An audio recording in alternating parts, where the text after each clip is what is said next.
Okay, today I want to do infectious disease as well as your this transport in plants. You should know by now, but I'm only going to focus on the main thing so we can actually try the questions as much as we can.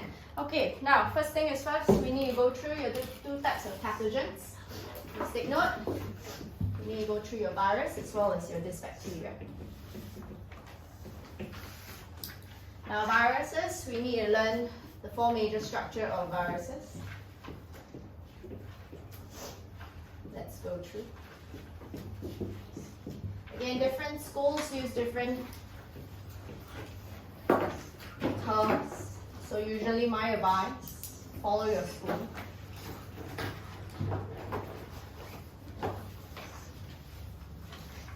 Okay, first things first, viruses. So viruses you should know already. Yes? I don't have it. Anybody else? Anybody else? Okay, come. So viruses, first things first, we need to learn the structure of viruses. First thing, let's take note. Viruses, first one, this one here. Notice how this is already located on your, this, if I'm not wrong, on your third column of your notes, first page, yeah? First one, again, is called your spike proteins. Please take note, spike proteins, another thing we can take note of is called antigens. Antigens are again foreign substances that pathogens actually possess, usually recognized by your immune system like your antibodies. Now, again, let's do a quick recap for your these antibodies. First of all, 1, 2, 3, 4 antibodies always have the function that we went through under transport in humans. What's the first function antibodies that you always write for exam? Induce. Bacteria. To increase. Phagocytosis. Next one, what's the next row of antibodies? Antibodies act as anti toxins too. Acid and base undergo what kind of reaction? Neutralize. Produced by what are these? Pathogens. Next one. Confer immunity. By. Remaining in the blood. Next one, Chloe. Break down. What is this for your bacteria called? What's this layer called? Cell membrane. Yeah, so we break down the cell membrane of bacteria because cell lysis. Okay, next one. We need to take note. For your these viruses, we have the second one. Either you call it the viral membrane or you call it your this viral envelope. They are both acceptable for exams. Alright. Next one. This one, please take note. You either call it a protein coat or you call this actually your capsid. Because this will contain the fourth thing, which is actually your nucleic acid. But because you study, okay, your influenza, one of the virus, alright? So the nucleic acid for influenza is RNA. You should know what RNA is, which I went through under your this molecular genetics. Okay? Now, so we have your virus here. Please take note. But viruses, are they considered living things, really? 1, 2, 3. No. What's the first reason why viruses are not considered living organisms? They do not need air for water to survive. Yeah, so they are metabolically inactive. So again, Valerie, this is actually on the second column and notes at the bottom. Please write down the word metabolically inactive, okay, instead of inert. So what does metabolically inactive means, Raylene? Unable to Respire and excrete and undergo your these metabolic processes like DNA replication, mitosis, etc. What else? the organ. They are lack of organelles means what? Slide A. They are acellular means no mitochondria, no nucleus, no anything, right? No membrane bound organelles. What else? Can you see that in your notes? In the second column of your notes, dude? First page. Eh? You don't have? No, I don't. And then you all never text me. I text in a group chat, none of you text me. Ayo, annoying. Ayo, give me a moment. Reply the group chat. That's why I want to do it beforehand. Give me a moment. I do not know whether you all have or don't have. You all not the only class I have. Okay, please. Later you can take note. Can you tell me, Valerie, what's the second column of your notes? At the bottom, what else? Your these viruses not considered living. Why? So they are unable to replicate independently outside a host cell. Or you're right, they require a host cell in order to reproduce or replicate. Understand? Okay, now next one. we need to take note, you're this bacterium. Bacterium, again, we need to know the few structures. Okay, first structure is actually called your cell wall. Question, can you tell me, Rosette, cell wall is it made up of cellulose? No. Then just need to take note, this cell wall is not made of cellulose. Cellulose is a type of your this carbohydrate. This one is additional. If you want to write, you can write it down. The cell wall is actually made up of another material called peptidoglycan. Okay, this is just additional. You just need to know it's not made up of cellulose. Second thing is your this bacteria. Do they look like they have actually a nucleus, Chloe? Does your this bacteria have a nucleus? No, it means that your this again DNA. Where's my paper? Oh. Your this DNA, which is actually your circular DNA. Your DNA is circular, please take note. And your this plasmids, they are all located in the cytoplasm of your bacteria. Alright, so please take note. Now, this is actually on the second last page of your notes, fourth column. Second last page of your notes, fourth column, what do you realize? I show you what is the, sorry, not second last page. If I'm not wrong, it's what page? My bad. Oh, sorry. Last page of your notes, second column. Last page of your notes, second column, I have actually the similarities and differences between the virus. So double star that, okay? Valerie, we're on the wrong page, last page. So again, on the last page of your notes, second column, do you see we have the differences between viruses and bacterium? Now, one thing I want you to take note of. First one, let's go through one round so we can get this in your head. Your viruses and bacteria. First of all, we already can see. What do you see there? Can you tell me, Clayton? Viruses are considered non-living things. Ready? 1, 2, 3. Get that in your head. First one, why viruses not considered living? Because they require whole cell. In order to replicate. Very good. Next one, can you tell me, Roseanne? What else? Metabolically inactive. Last one? Like organelles such as, name me 2. Such as nucleus and cytoplasm. they have besides that, we use another kind of organelle like mitochondria, Golgi. Use anything but that. Okay, can you tell me, whereas bacteria, are they considered living? They are considered living organisms. Okay, next one. Really, what's the second difference between viruses and bacteria? Yes.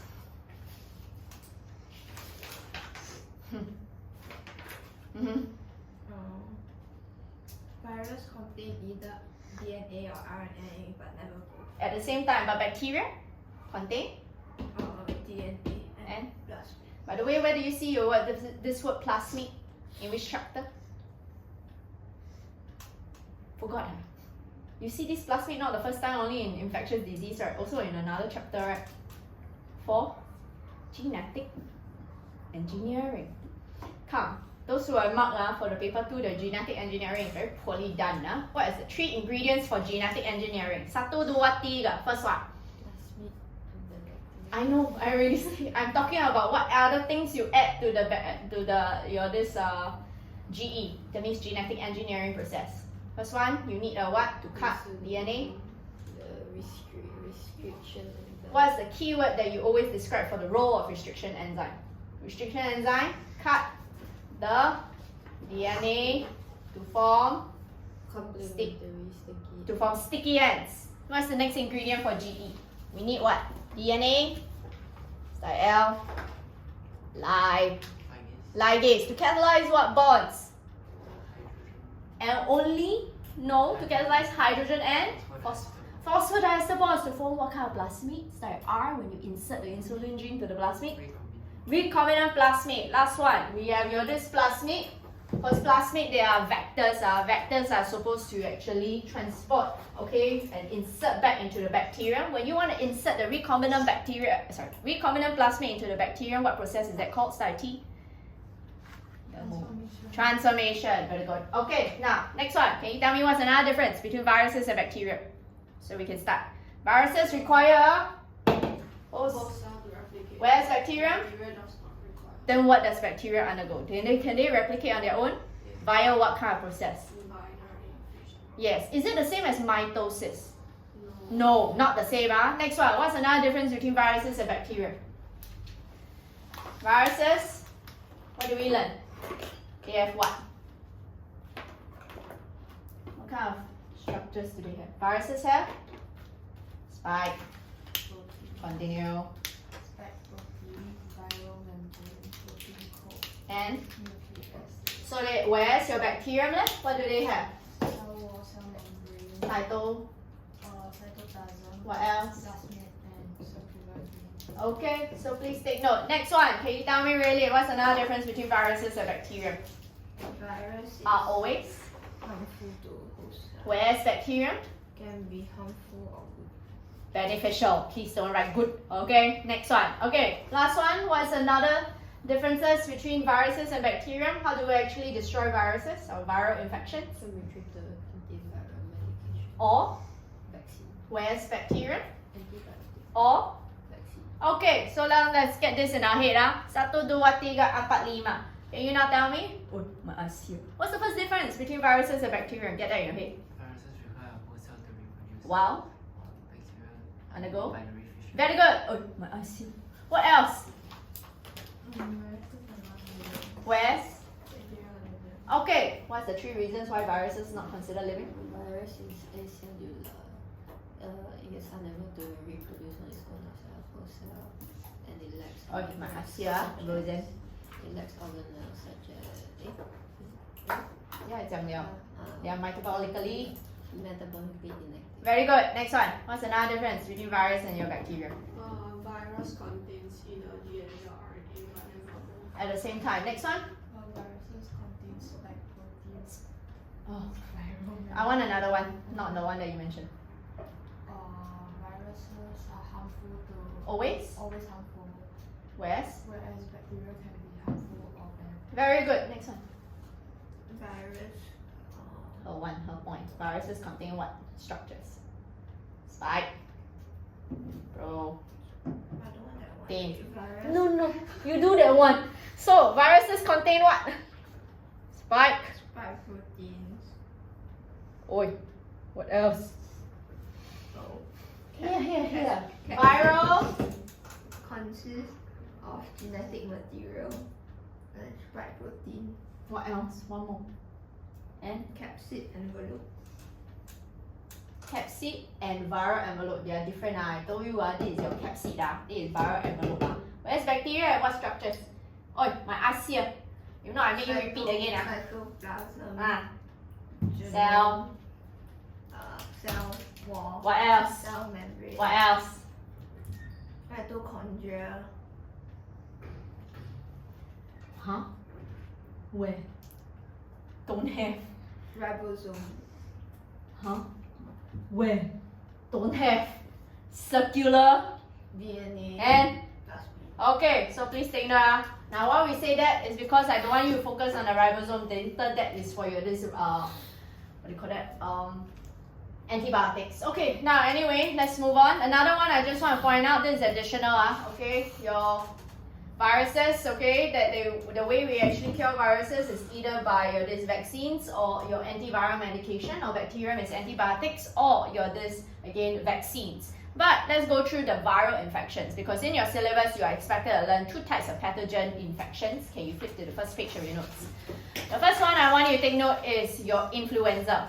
Okay, do you see on first column of your notes? First column of notes, do you notice how I bothered to highlight for you? This is always what you write for how influenza is transmitted from a person to a person. Always write down through what do you see there? Can you tell me, Zitian? Via, airborne? Droplet, aerosol droplets when infected doesn't cause inner space. Do you stop there? No, right? And it's inhaled? By an uninfected person. Very good. You need to write both in order for me to give you credit. Alright? Another one I also accept if you want to tell me how you can actually transmit. If this is, let's say, your this influenza, what else do you also see there?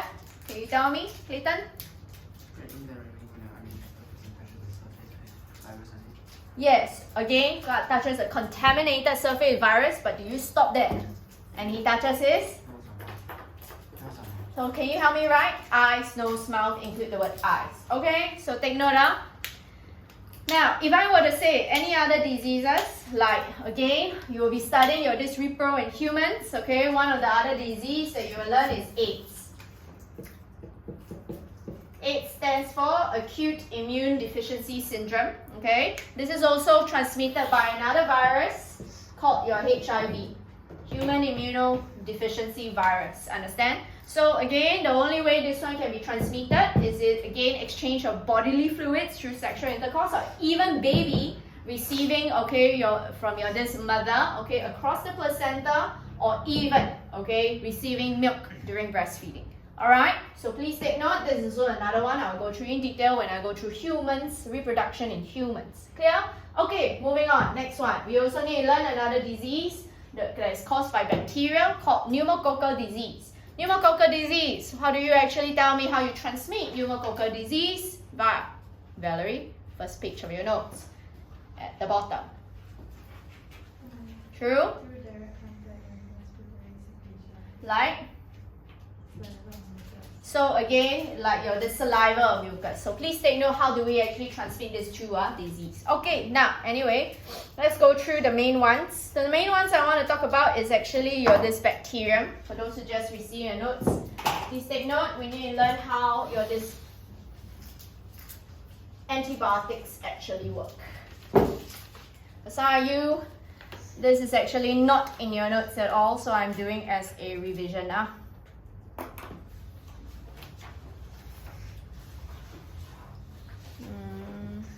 I want to go through antibiotics. Give me a moment.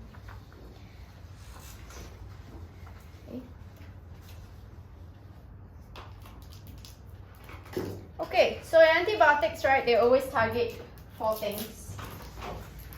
But antibiotics only work against bacteria, not viruses. Any idea why, Roseanne? Because virus don't have cellular structures Like? like ribosome, cytoplasm, cell. So always take note about this tree. In exam, please take note, your antibiotics alright, is always ineffective against viruses. The way you write for exam. Alright, number 1, because your viruses, always write all 4. There's absence of cellular organelles such as cell wall, cell membrane, ribosomes. Last one you didn't mention? What else does viruses have absence of that you didn't mention? Cytoplasm. 讲了 because of this. Oh, yeah, because of enzymes. Right, enzymes inside the blood.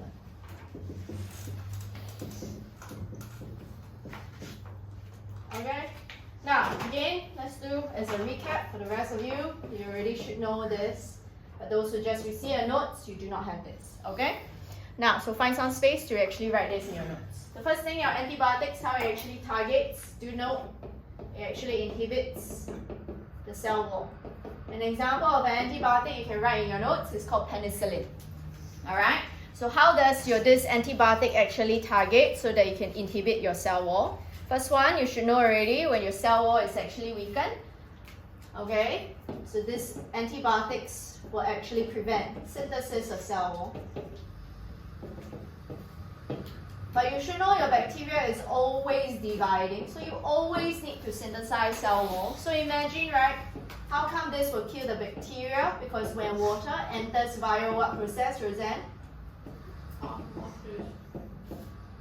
When water enters via osmosis, the cell can undergo what? So cell can burst and die. So I want to see the keyword. Prevent synthesis of cell wall.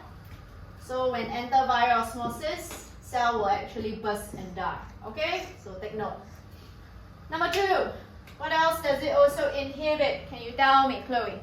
Inhibits? Cell membrane. So inhibit cell membrane function. What is the main function of cell membrane? Controls the movement of substances. So it actually is selectively or partially.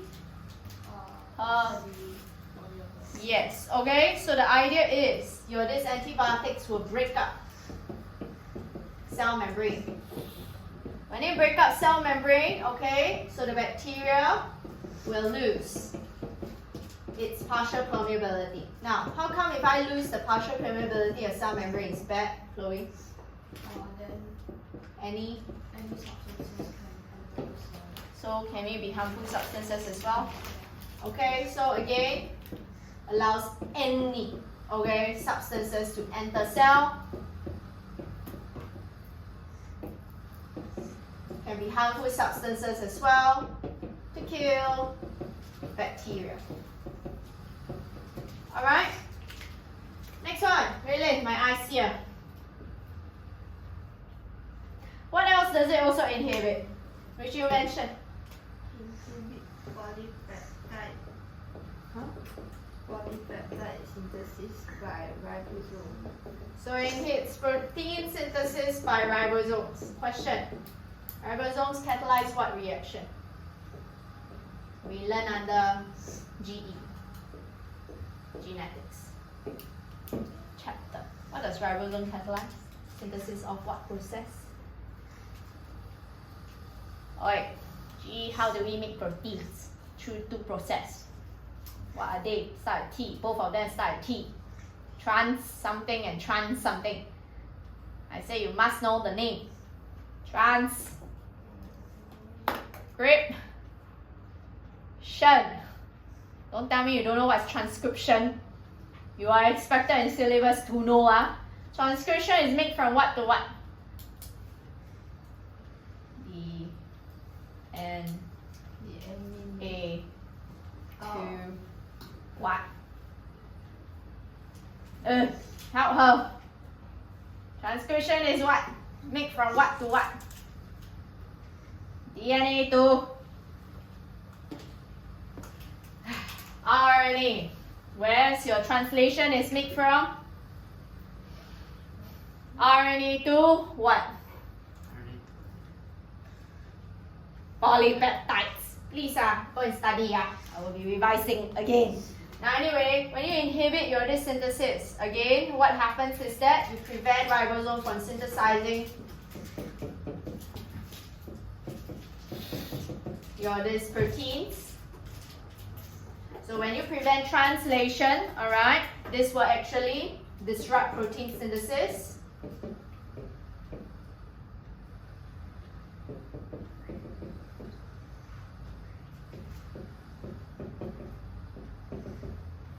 So, and then you will cause bacteria to die, okay?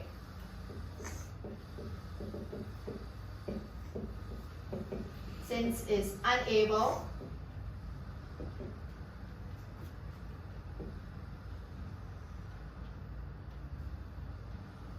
wait, sorry about my English.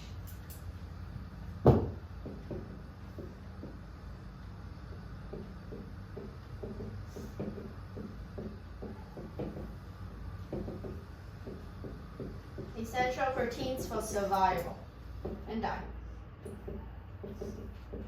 For example, you need enzymes, okay, to survive, but they are unable to synthesize them. So they will die. One of them can be for binary fission. Binary fission also is catalyzed by enzymes. Imagine you don't have enzymes, right, or any proteins for your this cell division, the bacteria eventually will die. Okay? Next one, inhibits what? Roseanne? Enzyme action in cytoplasm. So synthesis of one particular substance, what am I referring to? Folic acid What about folic acid? is like it cannot be like produced. What do you It mean? cannot be synthesized by the enzyme. So why is that bad for the bacteria? Cause it will impair growth and reproduction. So in this case, when you disrupt your enzyme synthesis, okay, you cannot form your this folic acid, it means your bacteria cannot grow. Okay? So impair growth of your this bacterium cell. Okay?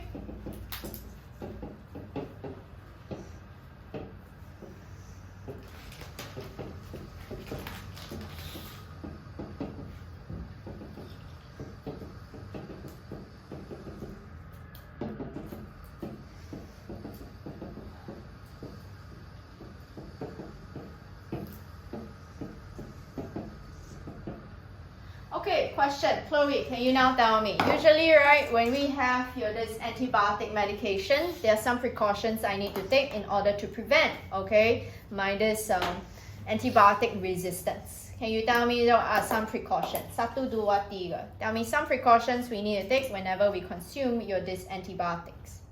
Do not overconsume. So we cannot over-consume. What else? What can we say? That means consume antibiotics when necessary. That is what you write. Don't write do not over-consume. What else? Finish the full dosage. Complete, okay, the full course of antibiotics as prescribed by doctor. Isn't that a better way to write? As prescribed, not full dosage by your own prescription. Okay, you are not a doctor. So, what else? Do not use it on minor infections. Huh? Is it okay? Do not misuse means what? Do not have or consume antibiotics for non-bacterial infections. Okay, don't later have viral infections you go and eat antibiotics. That will bring about antibiotic resistance. However, for those who again don't have this or just received your notes today, I never explained to you what is the standard answer for antibiotic resistance. For antibiotic resistance, we are expected in syllabus to know three types of bacteria. So, just for legend wise, this one is again less sensitive bacteria. This one here is more sensitive bacteria. Later this will represent antibiotic resistant bacteria. Question. Can you tell me, Clayton? Less sensitive, more sensitive, okay, bacteria. Can they be killed by antibiotics? Can. But it's just that when it's less sensitive, it's less likely to be killed. More sensitive, more likely to be killed. Antibiotic resistant bacteria means what? Won't be able to kill. Understand? Now, again, how do we actually go through about this? Later we'll go, let me draw first out. First thing is, whenever we have this antibiotic treatment, let's say it's first treated with antibiotics. One particular type of antibiotics. Idea is, we learn that less sensitive bacteria are more likely to survive. Right? Agree? Idea is, there are two ways on the fate of this less sensitive bacteria. Let's say we do complete the full course. Alright? Do you agree eventually all your less sensitive bacteria can actually die? So they undergo cell lysis, for example, or again die. Alright? However, again, let's say we misuse or overuse. So what happens is, there are a few fate, right? So again, the less sensitive bacteria not only better able to survive, they are able to multiply. And then not only they are able to multiply, eventually some of them can develop antibiotic resistance. Alright, now for those who just received, there are the three phrases we always write for exam. Just nice, 1, 2, 3. Ready? Roseanne, can you now tell me? What's the first thing we always write in order to develop antibiotic resistance? I want to see the three things. Number 1, misuse or Overuse of of antibiotics. Then still waiting. Wait. May allow Or allow the Less. sensitive bacteria to survive and reproduce. reproduce. Next one, Chloe. What's the next thing we always write? Over time, the Over time, the subsequent generations become increasingly less sensitive and develop and develop resistance to to The- antibiotic. next one. The antibiotics not able to The same or the different? same antibiotics not able to kill the resistant bacteria. So we need a new antibiotic. Please don't write your English. I'm very worried. So anyway, for those who just received the notes, can you write these 3 things? This is how you always write for exam, how you develop antibiotic resistance. Number 1. Misuse or failing to complete full course of antibiotics. I repeat, misuse or failing to complete the full course of antibiotics may allow less sensitive bacteria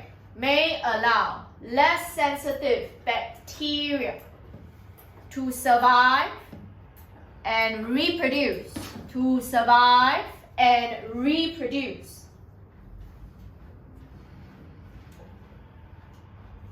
Present? Oh, forgot. Never mind. I will just say it. Next one. Over time, second bullet point. Over time, bacteria cells become increasingly less sensitive. Over time, bacteria cells become increasingly less sensitive to the antibiotics and develop resistance to it. How do you enunciate? The same. Antibiotics is unable to kill the antibiotic resistant bacteria, so new antibiotics is needed. So again, the same keyword, the same antibiotic will no longer be able to kill the antibiotic resistant bacteria. No longer be able to kill the antibiotic resistant bacteria. Underline the keywords for those who just received the notes.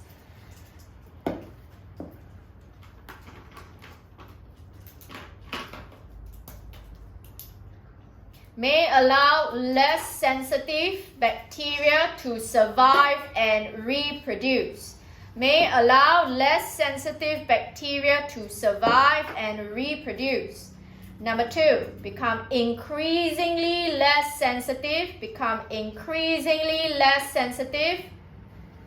and develop resistance.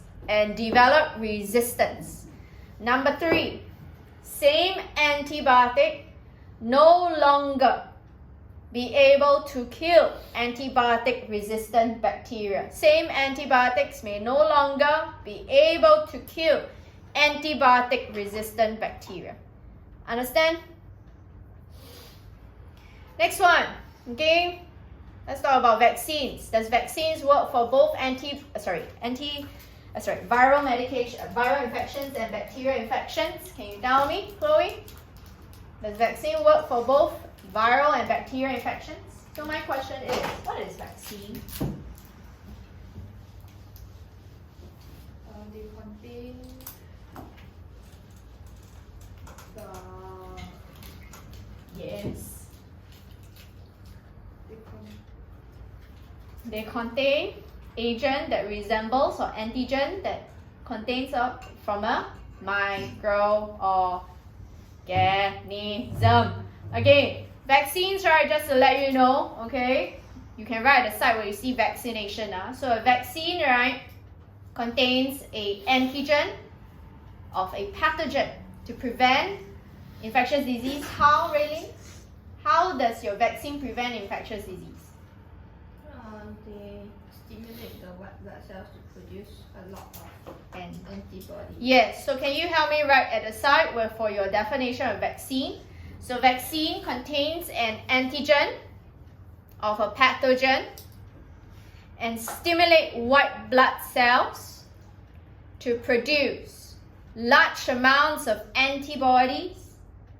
I repeat, contains an antigen of a pathogen and stimulates white blood cells to produce antibodies when the pathogen invades. So to let you know, let's say this is a bacteria. On the surface of bacteria, we have many of these antigens here. So sometimes for a vaccine, alright, I can actually have an agent that have the same antigens on the vaccine. So let's say this is actually the agent of a vaccine. So do you see the agent of vaccine have the same antigen on the surface? Okay, so idea is, what happens is, when you have this agent of a vaccine, imagine I have this is my white blood cells. So white blood cells are able to recognize this agent of a vaccine. And then what does it actually stimulate? Stimulates white blood cells to divide.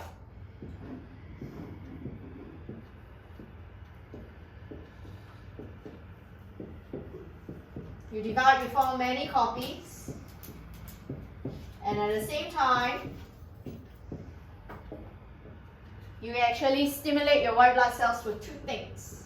Number one, stimulate the white blood cells to produce many antibodies. Why? Because some of the antibodies can attach to the agents of the vaccine and destroy all agents of the vaccine.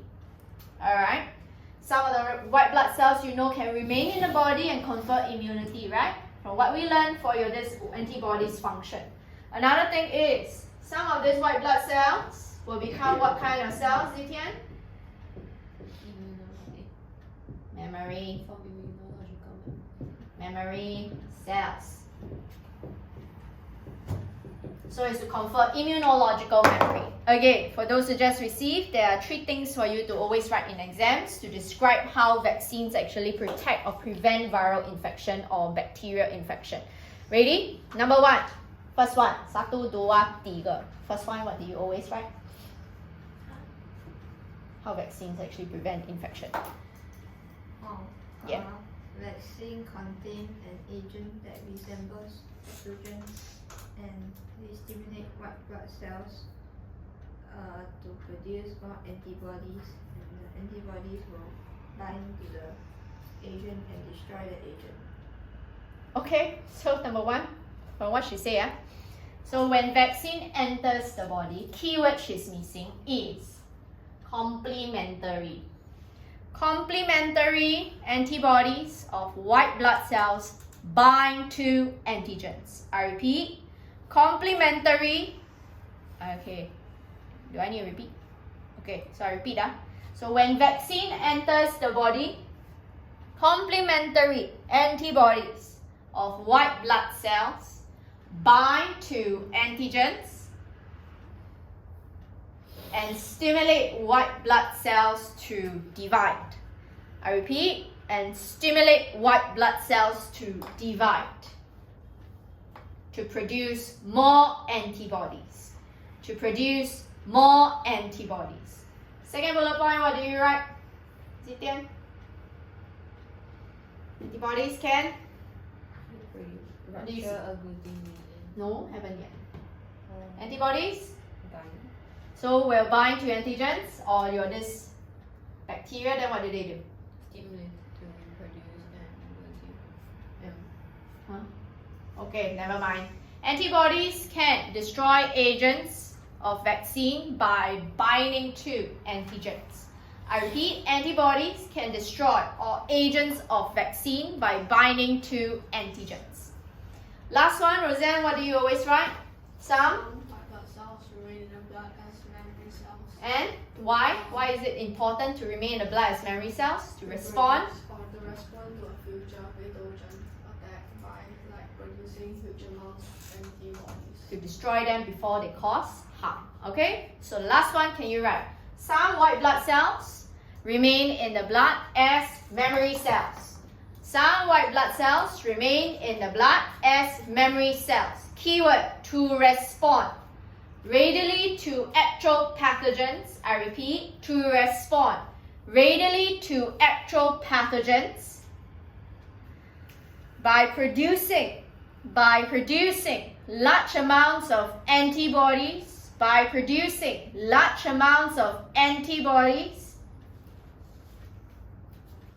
to destroy them before they cause infection. Before they cause an infection.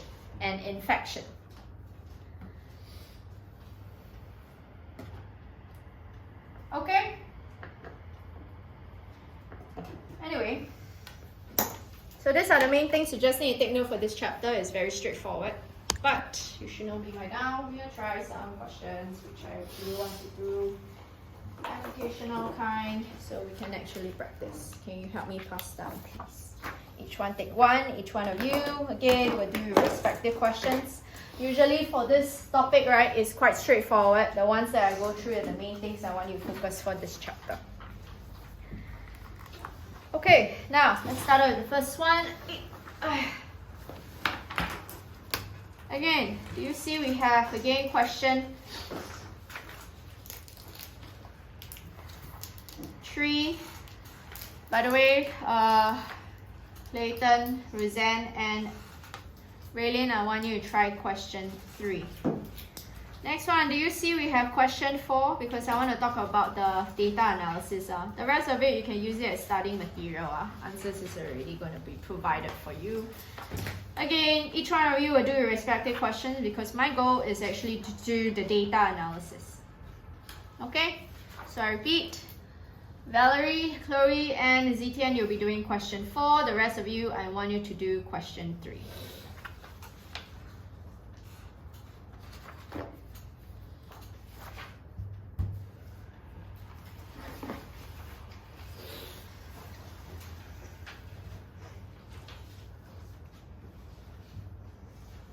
Is there a difference between antigen and antigens?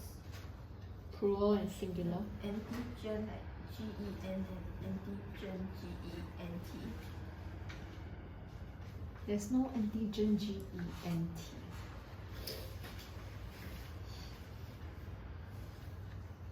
You mean agent? Yeah. Agent? Agent is just a word to describe that it resembles a pathogen.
Then I realized you have some coffee. Pass to me.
By the way, I already sent the answers for the paper via your respective group chat for those who hand up the paper 2 and I marked for it. Paper 2. You know, just now I passed you your paper 2. Answers is in your group chat. Answers.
Bring up for you.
Yeah. Where is like the third?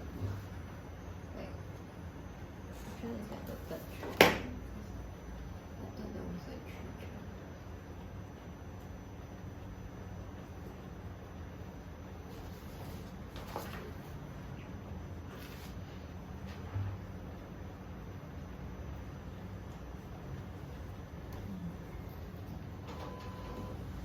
For I need to see like okay. So first thing, right, they ask you to describe data and you see there's 3 ones, right? One thing you're missing is that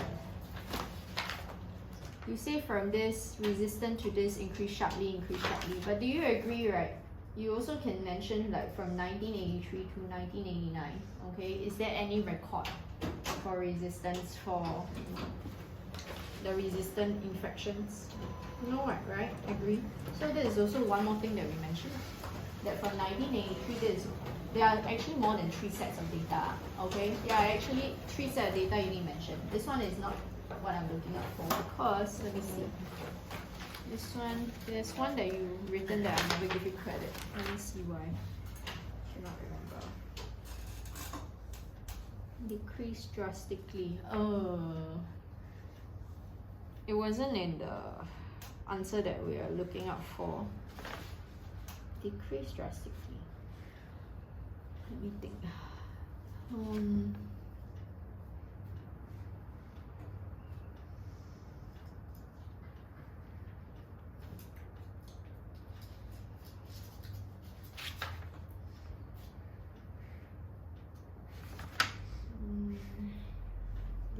tuberculosis, viral bacterial infections.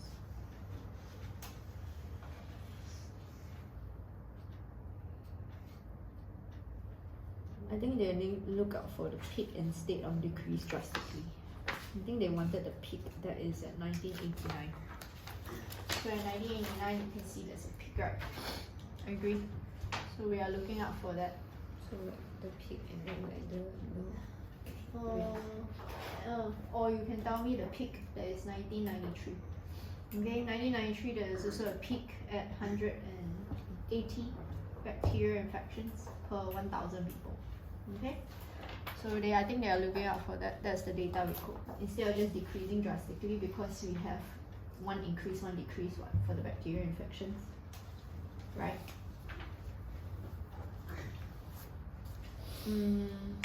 Yeah. So you also can mention that there was again no records. No? That one is also another one that I accept.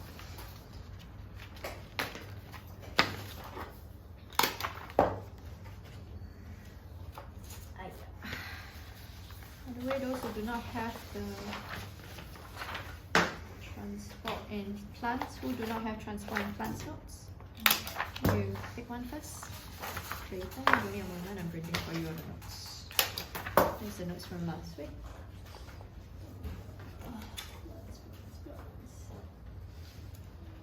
Give me a moment, yeah? Bring it in.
Can I mark who is done? Because I still need to do transport and plants.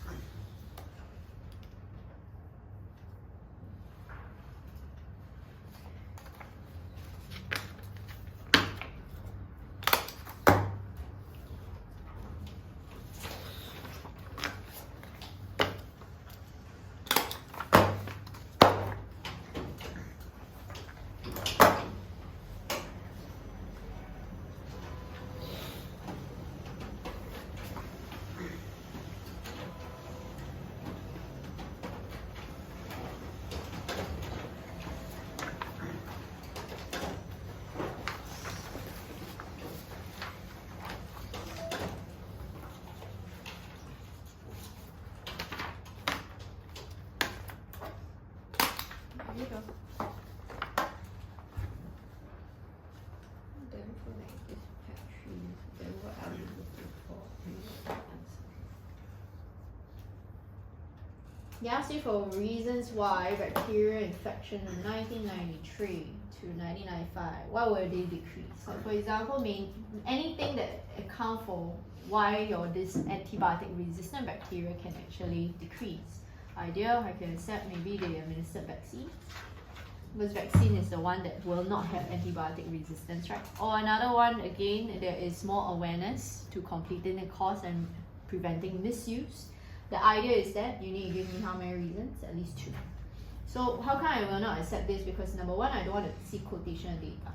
You say we have overuse. Why do I care about that? The idea is that, again, they are saying for the reasons for the change, like there was a decrease, like yeah, there was a decrease left, so you are way off. Understand?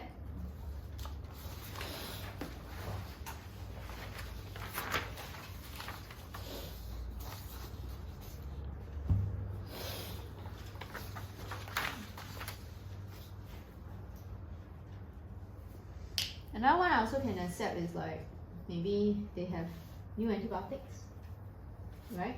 Because the same antibiotic will not be effective. But if I prescribe new antibiotics, it may actually cause a decrease.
No, I will not accept.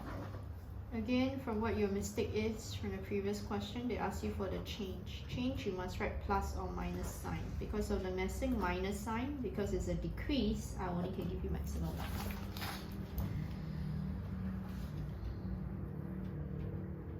Is it per 100 people or per 1,000 people? Quotation around data also is an issue. If you quote wrong data, no marks, 0 marks. Understand? I don't care about the increasing then decreasing to 0.5.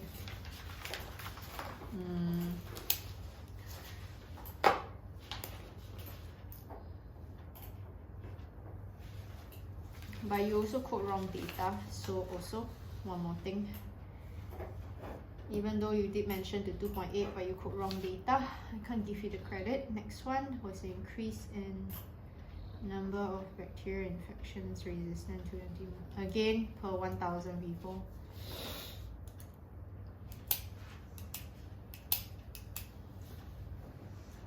Fine. Delayed. I'll give you the credit for the delayed one. I'll give you 1 mark for this. We should be looking at the. Hey, wait. Do you agree there's a delay between the peak doses of anti-enteromycin as well as the peak bacterial infection? The peak was in 1989, but again, the bacterial infection resistance is peaked at 1993. So there was a delay in that peak, okay? So it means it does actually take time for antibiotic resistance to develop, because remember, they must actually go through over many generations to become increasingly antibiotic resistant, because all this is via mutation, and mutation is a by chance event. Understand?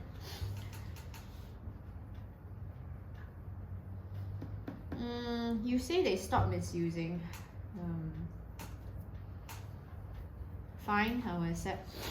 But, however, You say consume when only necessary is the same exact thing. So I will not give you the credit. You have to think outside the box. Things like that. Like example, what do you think also treat bacterial infections? No? I accept that. You understand? Or maybe you can say how. Maybe there's administration of a new antibiotic. That one is also another one that can account for why the bacterial infections decrease. Okay, because they may be resistant to erythromycin, but they may not be resistant to other antibiotics, maybe tetracycline or penicillin. You understand?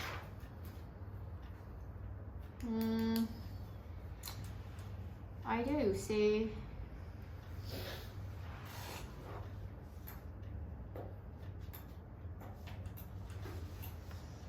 no, I will not accept. You write more effective, that means you're trying to say that how it targets infection. More effectively. Is not how they are actually antibiotic resistant. So it doesn't answer to the context of the question. Understand? What else? Let's see.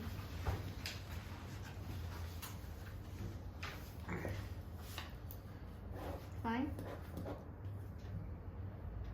Fine. So just a reason for the differences. So we need to describe. So 2 marks for describe, 1 mark for reason, right?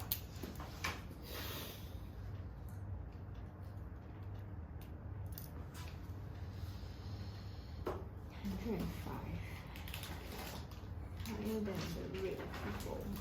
15. The rate of people aged 15 to this high. Because it's 74. We are not even talking about. You don't be lazy, hospitalization rate. You write rate, it makes no sense. Oh. So one more thing, I need a point. Lazy doesn't work for O level. Okay, so write hospitalization, even though it's quite self-explanatory. Wait.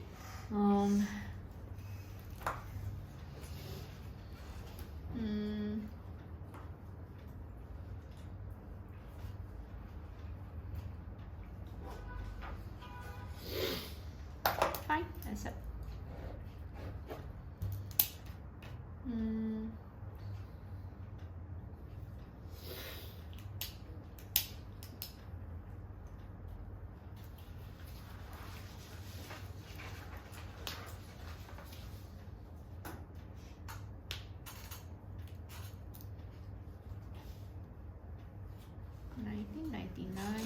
To 2000. Why you only compare 1999 to 2000? Because that's the increase. Why you only care about? Because like one has a steeper increase. Why you don't care about 1998 to? Wait.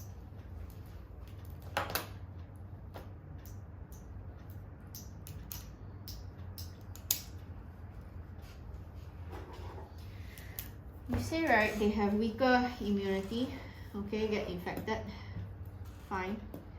Your this point right, can I ask, isn't that also about the same as this? No, one is at the start higher already. The other one is greater increase.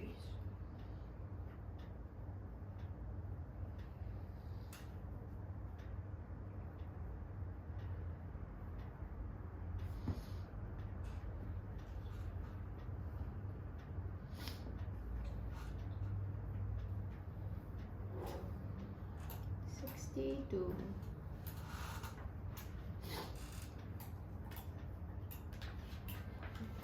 above this 60 to compared to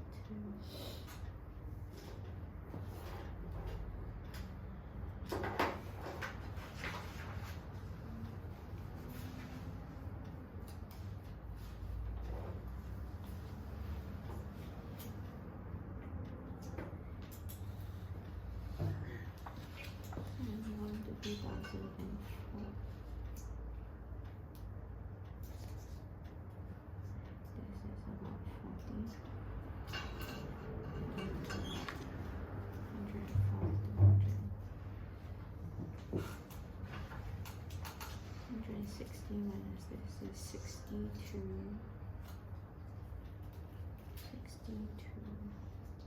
105. This is 60. 100.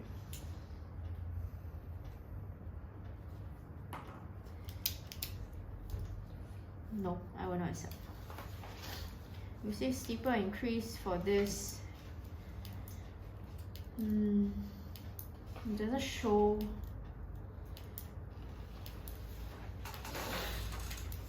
Depth in from compared to people from age 15 to 74.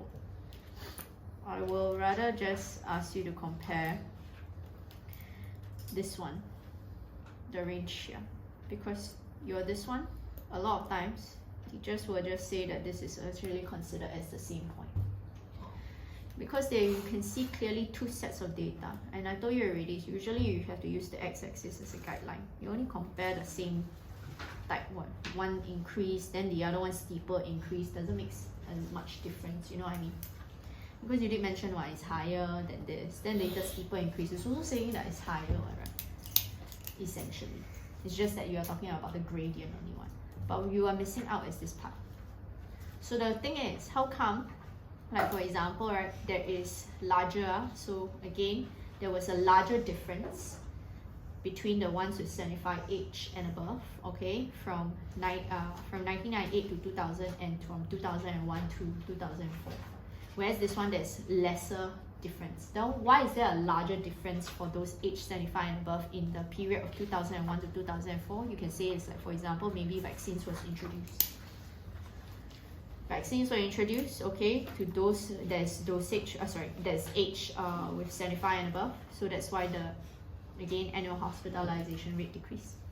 So you should actually account for that. So I will not accept, okay?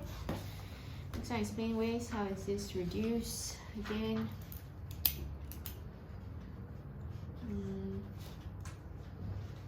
talk about vaccine. Sure. They resemble a pathogen and a vaccine, so it stimulates white blood cells to produce more antibodies and destroy the agent. In this case, right, you are not trying to destroy an agent. You have to answer to the context of the question. We have destroyed a pathogen already because they are trying to say the number of deaths by tuberculosis. So we have to focus on pathogens, not agents. Understand? Know when to write agents, when to write pathogens. And then the other one, oh, relating to actual pathogens. You did mention this, so I will give you the credit for this down here. Okay, antibiotics inhibit.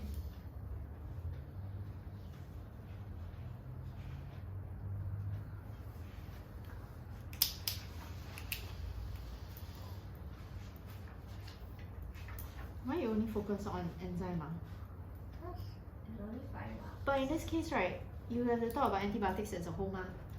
How will you know that this antibiotics actually, no, as a collective thing, is like they inhibit cellular structures. So, inhibit cellular structures and destroy pathogen directly. Things like that. Whereas this one is to confer immunity. This one is to kill the pathogen directly. So that's why they work hand in hand. Okay? So they ask you different ways. Explain the different ways. So that is the different way. Later we need to talk about this. No, I will not accept for this. Okay? You need to actually say the difference. Then my cell is like, why you never talk about cell wall? Why you never talk about cell membrane? Why you never talk about ribosomes? You know what I mean? Oh, so you need to say like, what is the main difference? They inhibit cellular structures. And then the other one is like, they are trying to prevent the disease. You understand? By, again, stimulating white blood cells to produce antibody. And then another difference is like what? This one directly kill the pathogen, this one confer immunity. You're talking about the ways, different ways. Okay? So I only can give you maximum 2 marks. Okay? Can I, who else is done? You. Minus. Yes, I accept. Enters by osmosis, person die.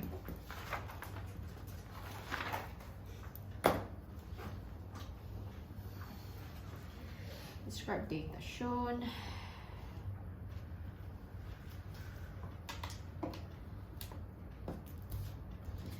Number of daily doses of enthromycin per 1000. Increase from this to this. Find is the peak, I will accept.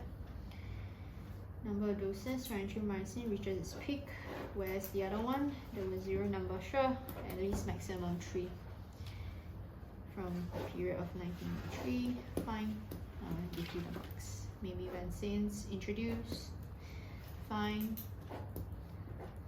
Next one, new antibiotic was introduced. You just give me maximum 2 already, I will accept. Okay, later I'll tell you the last one. Again, vaccines stimulate white blood cells and body produce.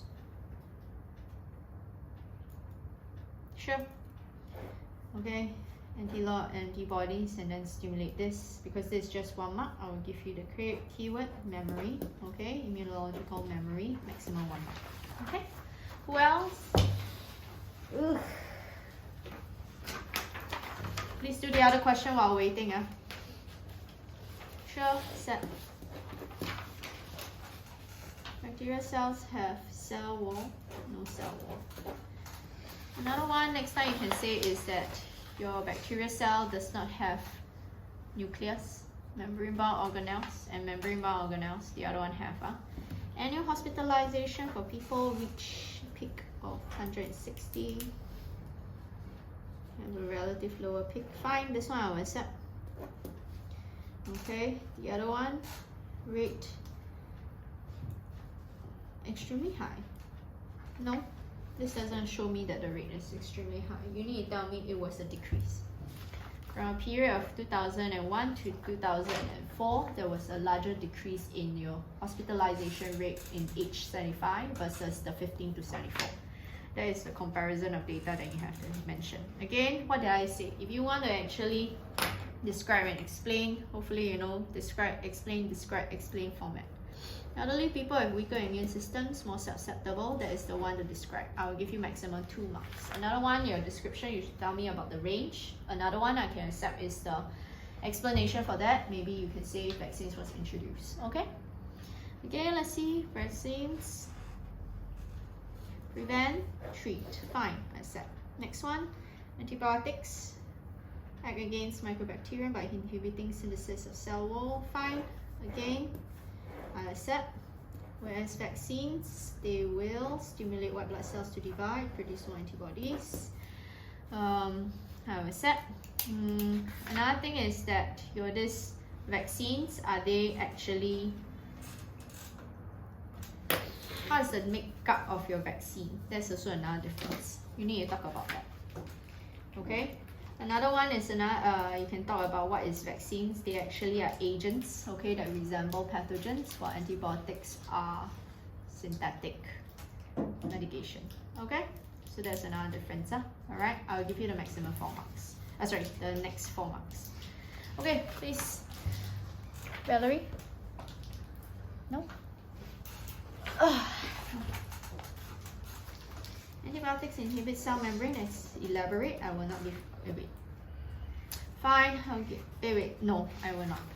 So you need to tell me cell membrane function how. I want to see things. I'm very strict as a marker. Again, like I say, percentage change, you must write plus or minus sign. You never write minus sign. I only can give you maximum 1 mark. Alright.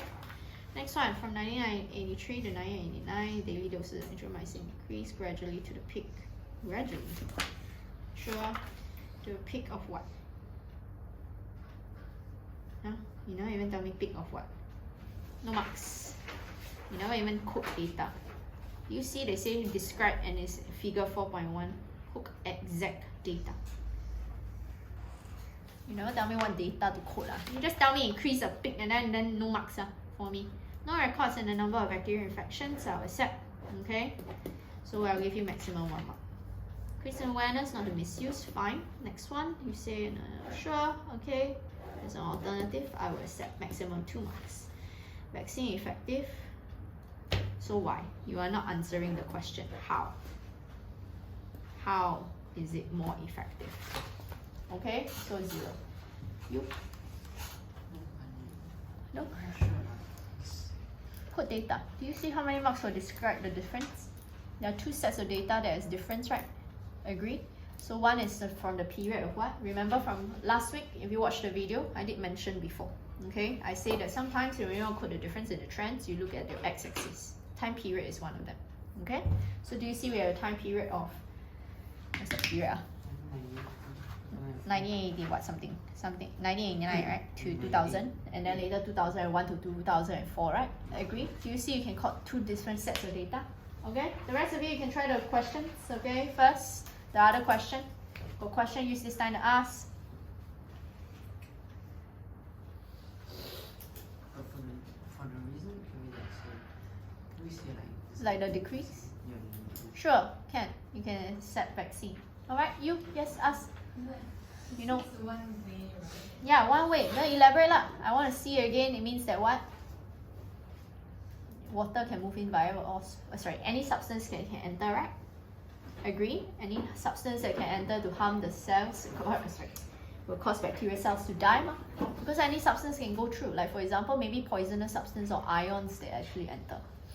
Okay? So for me, right, I want my students to elaborate with effort. Okay? You know, I gave you the cell membrane, how they actually kill if you inhibit cell membrane function.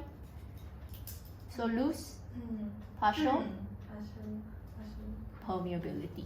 And it means that any substance can now enter to kill bacteria. Elaborate, yes. You just give me one and then elaborate on that a bit. Okay? Yes, good morning. Drink the coffee then. Where's your coffee? No coffee? I don't drink. Oh, tea. No, Don't need. the Okay. tea very bitter. Oh, this to wake you up. That's the idea. If not, the sour sweet to wake you up. Why? Fight crime at night, huh? Huh? You help us fight crime at night, huh? That's why so tired, huh? Is it? No, huh? Anyway. Questions is this time to ask.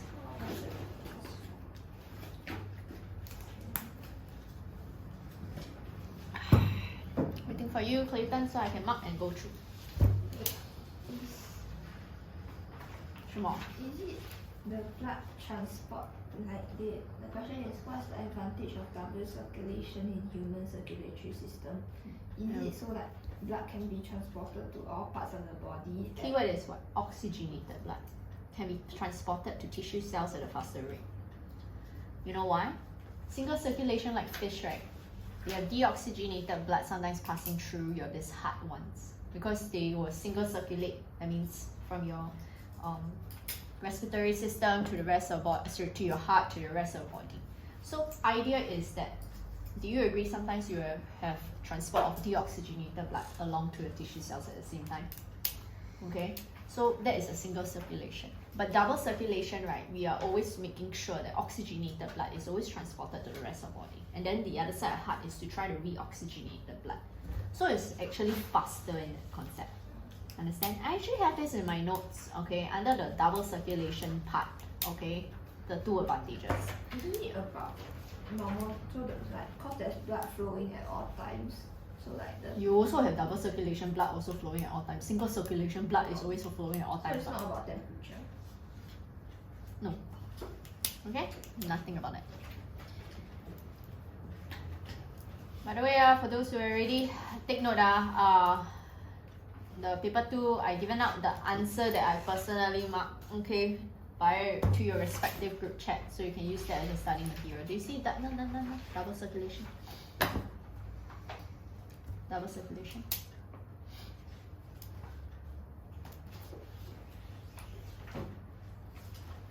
Please go and try. Last week I also gave out a paper 2, okay, with answers attached, so that you can actually improve on your writing. Today I want to talk about data analysis for your this infectious disease. Wait for you, Clayton. Once you're ready, let me know. Then I want to mark. Oops, careful. Yeah, but that's MCQ. Last week I gave paper 2. I gave you the soft copy.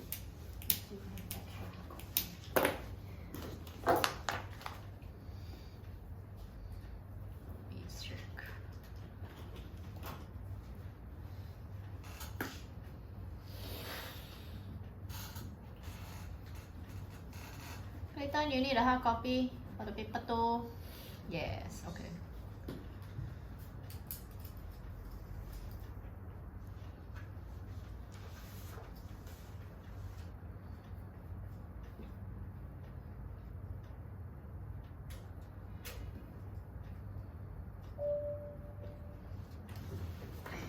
sure Yep. how to describe it. Okay, let me see first, my friend. Bacteria, no. Features, it means structural features. So I cannot accept even though it's correct. Understand? Next one, lacks a nucleus. Sure, whereas the other one have a nucleus, I'll give you maximum 1 mark. Okay? Next one, let's see. Rate of hospitalization increase. What? Oi, can you please quote proper data? Tell me and compare. I never see comparison. This one you did mention, rate of hospitalization for those is much higher than here. You never quote exact data. If you can see using figure and you see the command word called describe, you have to quote exact data. That means exact values. Okay? Unless it's explained, alright, then you quote brief. Please know when to quote up, okay? Next one, difference may be due to. What do you mean difference may be due to? This one is the drop. No, they asked us to explain the difference between. Between what? So this one is to account for which one? You are trying to account for the drop, is it? No, the difference between the. You look at your explanation, you never even tell me it's between which age first. That's the first thing. And then you also never tell me this is to account for which period of time. Are you accounting for the increase or are you accounting for the decrease? So if I'm a student, then I'll be asking, Joe, this one is to account for the increase or decrease? Accounting for the difference. The difference in hospitalization rate. What do you mean difference in hospitalization rate? Because there are two differences. One is a rise. You write here, you look at your phrasing. You say from this period of time there was an increase. And then from the other period of time there was a The difference decrease. is from the increase and decrease.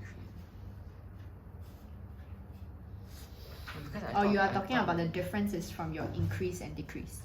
I thought the difference was like Because you see, describe the differences. no, because this is low and this is quite high. So I thought of the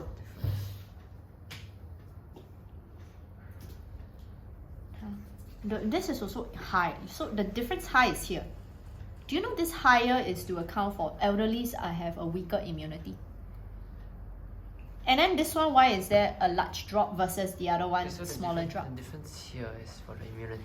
No, the difference here, okay, do you see there's a very higher peak, much higher peak at 160 versus the other one which is at 40 and I think like 5 lah, okay? Why is there a much higher peak? Because elderly has lower or weaker immunity.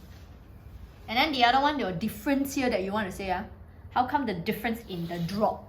Why not I mention more specifically rather than you just say differences, okay? Difference in the drop is because maybe there's vaccination introduced or awareness, okay, for among your elderly, okay? So that's why, again, that's why there's a difference, okay, in the explanation, all right?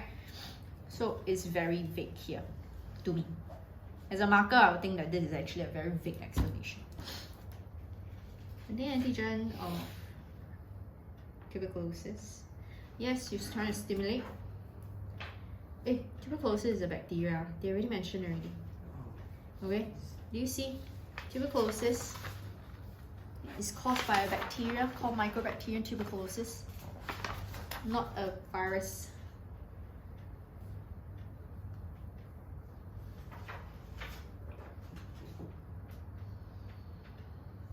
No, I will not accept disrupt cell activities. I only will say disrupt cellular function, cell organelles. That's why I specify just now, the cell wall, cell membrane, okay, ribosomes, cell function, so cell organelles, sorry. Okay, so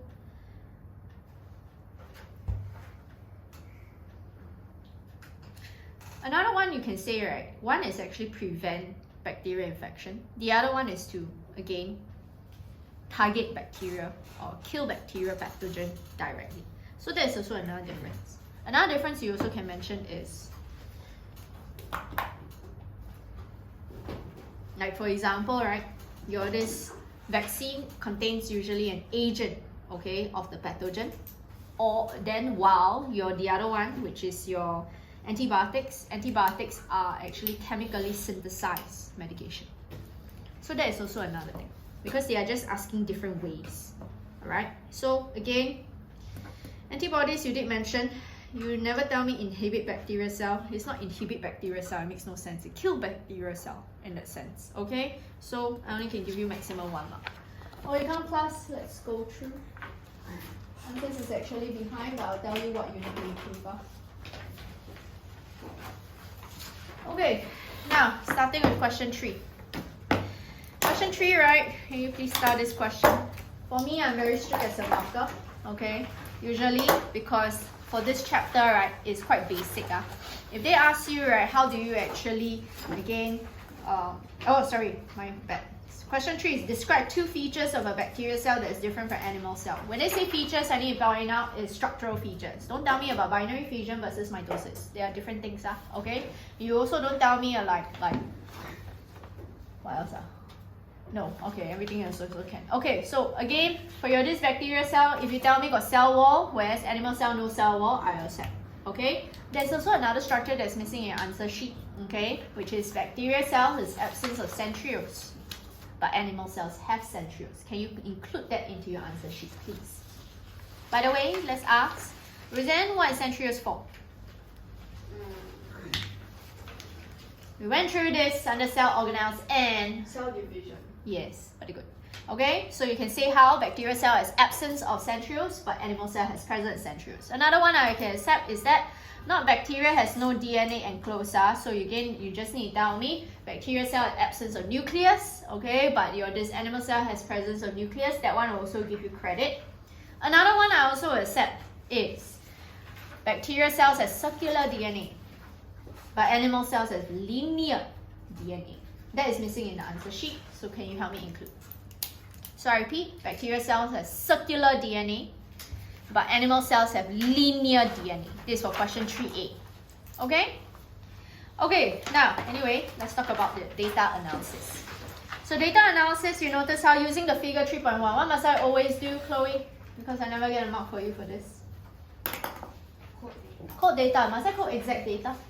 Yes, you need to code exact data. Here, in this case, they say differences is plural or singular. Plural. So one thing you need to take note, you notice how it's 3 marks. So in other words, right, 2 marks is actually for description of data based on differences. That means I want to see point-to-point differences. You don't just tell me just higher, lower, code exact as well with the exact values. And then later, the one reason, right, you just tell me for any one of the difference that you mentioned. Okay, that is how the 3 marks are delegated. Now, I'm very strict in the way you mark, okay? So one thing is, usually for this kind of data analysis, and you see that 2 marks is for differences, one thing you look at your x-axis is timelines. So if you clearly got 3 data that you see here, one tip, I repeat, use your x-axis, find 2 periods of timelines, alright? So one period timeline is from 1999 to 2000.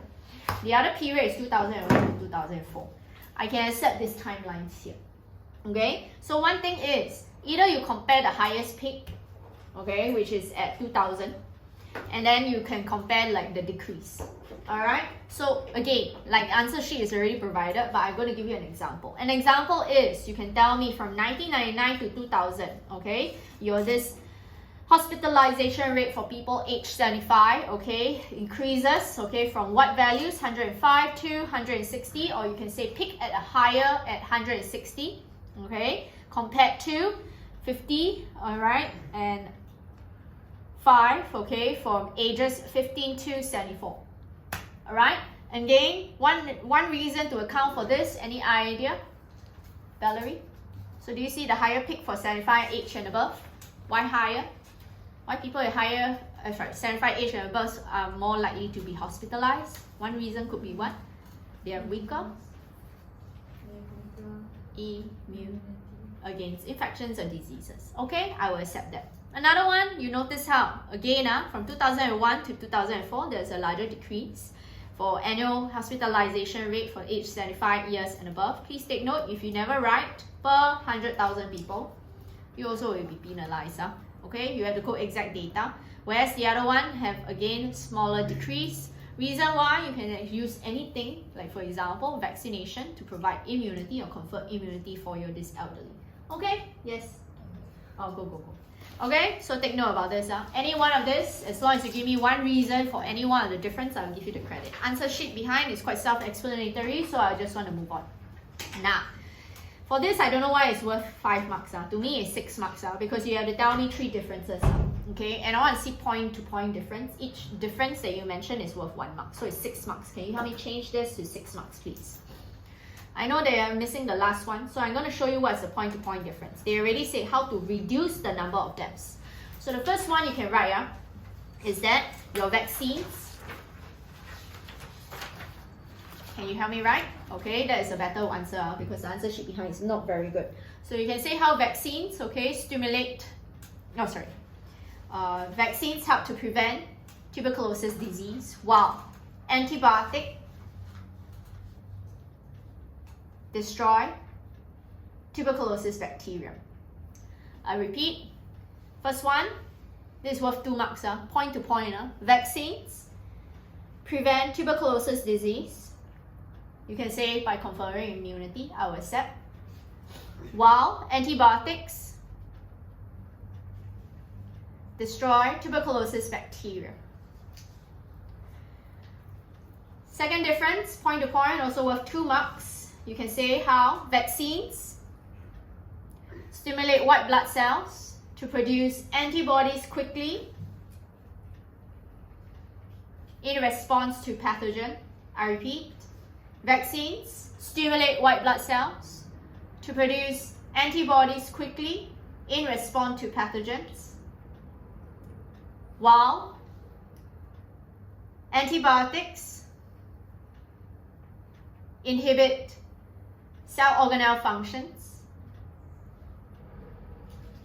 I repeat, while antibiotics inhibit cell organelle functions of bacteria. Point to point, 2 marks. Another one, you can say vaccines contain an agent that resembles a pathogen. I repeat, vaccines contain an agent that resembles a pathogen, while antibiotics are chemically synthesized medications. I repeat, vaccines contain an antigen that resembles a pathogen, while antibiotics are chemically synthesized medication. Okay? Okay, let's do question 4. Again, for question 4, I'm very strict. If you just tell me inhibit, usually I want my students to elaborate with effort, so there is no qualms for a teacher to again mark you down, ever. So if you want to tell me inhibit cell wall synthesis, you don't stop there. Inhibit cell wall synthesis so that you again prevent this bacterial cells can die from osmotic lysis. Elaborate with effort. Or you tell me inhibit cell membrane function so it loses cell permeability. Okay, partial permeability, when lost, you should know any substances can pass through to kill the bacteria. Elaborate, then I can give you the full mark. I know the answer sheet only give you 1, but please elaborate. Number 2, do you see B, part 1? Please take note, percentage change. If they use the word change, you always remind yourself you have to write a plus and minus sign. Without the plus and minus sign, you will be penalized. Okay, so I just want to point that out. Next one, again, I want to talk about this description of data. Again, let's try. Roseanne, when they say describe, and then they say in figure 4.1, do I need to quote data? Yes. Do you need to quote exact values? Yes, you need to quote exact values. So one thing is, your data, right, there are actually 3 data to actually quote from. So when you want to quote your data, one thing is you can actually talk about the increase or the peak. So do you see the peak first of all? One is peak at, again, 1989, alright, at what values? And when the other one is peak at 1993, at what specific values? That is actually two set of data that I actually accept. Another set of data you can say from 1983 to 1989, From 1983 to 1989, do you see there is no recorded infections at all? That is also another set of data I accept. Okay? Another set of data is, do you see how there is also a delay, alright, in the number of bacterial infections, alright, from 1991. It only is recorded in 1991 for bacterial infections. Alright? So that is resistant to the antibiotic enteromycin. So any 3 of this data, I will actually give you credit. Clear? Now, but my goal is this one. Can you start again part 3 so you can use this as studying material? If they ask you to show why, okay, number of bacterial infections will actually decrease, because they say from 1993 to 1995, do you see a decrease in bacterial infection? There are many reasons to account for decrease. So again, answer sheet behind is very self-explanatory. Number 1, you can talk about vaccination. So if you have introduction of vaccination, so isn't that number of bacteria that are resistant to antibiotics is definitely going to be reduced. Vaccines do not confer antibiotic resistance. Another one you can say is that there is increased awareness, okay, for overuse and misuse.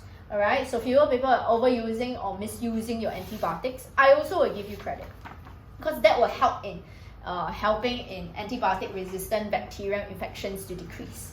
Okay, next one, I also accept if you tell me there is actually development of new antibiotics. Because if the bacteria is actually resistant to one particular antibiotic, it doesn't mean it's resistant to another kind of antibiotic. Because antibiotics work to inhibit different cellular function. So it's very rare as well for all bacteria to be resistant to all antibiotics. Okay, clear? So you can use this as studying material. For part C. Part C, I just want to point out, they ask you to suggest a reason why vaccine is more effective. I'm very strict. You do not tell me, oh, there's lesser chance to have antibiotic resistance. Keyword when they say more effective is more effective in targeting against pathogen. This is what we are looking for. So your answer should be crafted like that. So for example, right, in what way your vaccine is more effective, you can say how your vaccines actually stimulate white blood cells to produce antibodies, okay, to provide immunological memory, which is long-term effect of immunity. They confer immunity towards a secondary infection. Understand? Things like this that you target or give long-term immunity, I will give you the credit here. Alright, so every single question, can you now help me star? So you can use this as studying material. So I chose all these questions for you. So you can use this as studying material. Don't just study notes, also study the worksheets I provide you. Start for me question 1A. I repeat, start for me question 1A. 1B, so you can use it as studying material. Please also start question 2B, 2C, 2B, 2C, 3C, 3C, and then 4B part 3 and 4C, so you can use this as studying material. So you bring your attention when you want to revise for this chapter. Okay, come, put that aside. I want to talk about transport and humans, then you all can go and try it. Transport and floods, my bad. Okay, for the rest of you, especially know from Chloe and Valerie, since your school love transport and plants. Going through in plants so long, okay? I expect you all to know this well. Now, in transport and plants, right, there are only 3 things I want to point out. Your transport vessel. Let's talk about the 2 transport vessels. Can you tell me, 1, 2, what's the first transport vessel that we have? Designer. Which one you want? Choose one. Phloem. Oh, sure. Now, for your phloem, please take note. This is just a terminology, just good to know, but not necessarily need to know. Phloem is involved in this process called translocation. If you do not know translocation, at least know this, that is transporting what from where to where also? Sucrose and amino acids. Very good. Continue. From the leaves to all parts of the plant. Yes, to the rest of the plant. Always tell me, okay, what are you transporting? AA stands for amino acid. Always tell me from leaves to rest of the plant. Ready? Is sucrose a reducing sugar? No. What's the reducing sugar test? Yeah.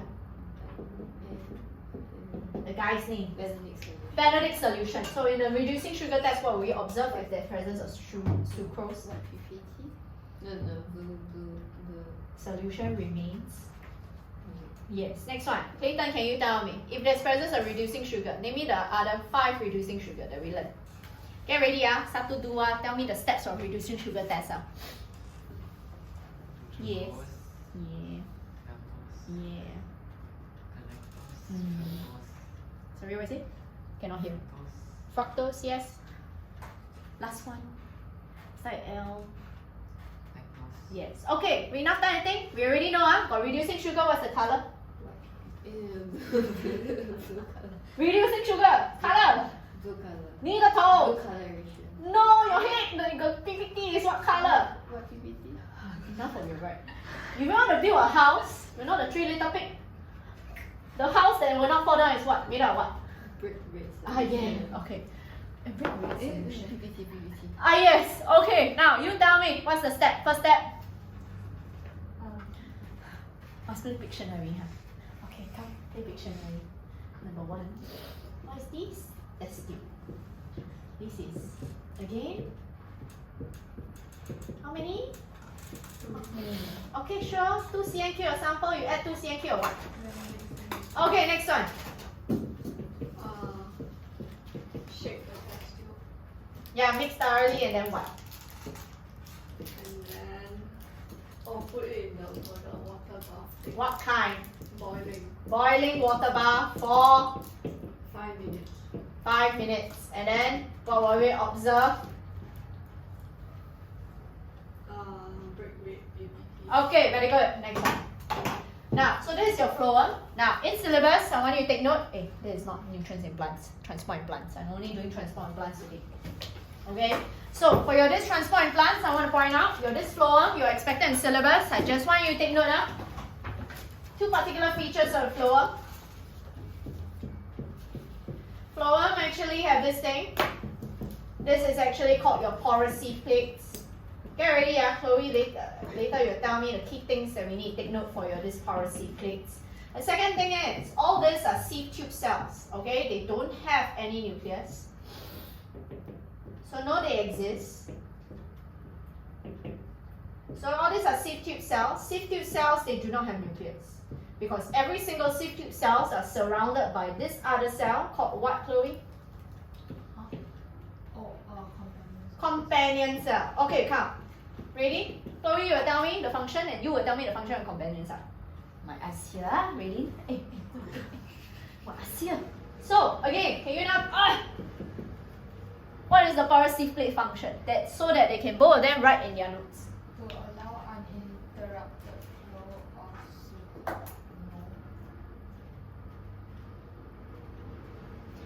Roseanne, help me. Is it mass? Enable. Mass uninterrupted flow.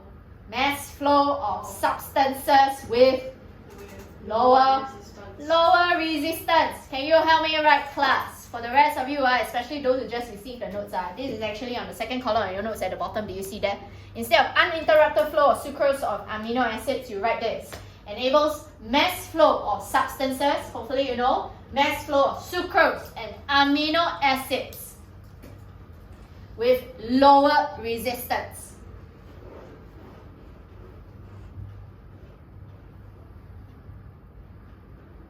So this is the first feature, why you need to be porous. Understand? Feature.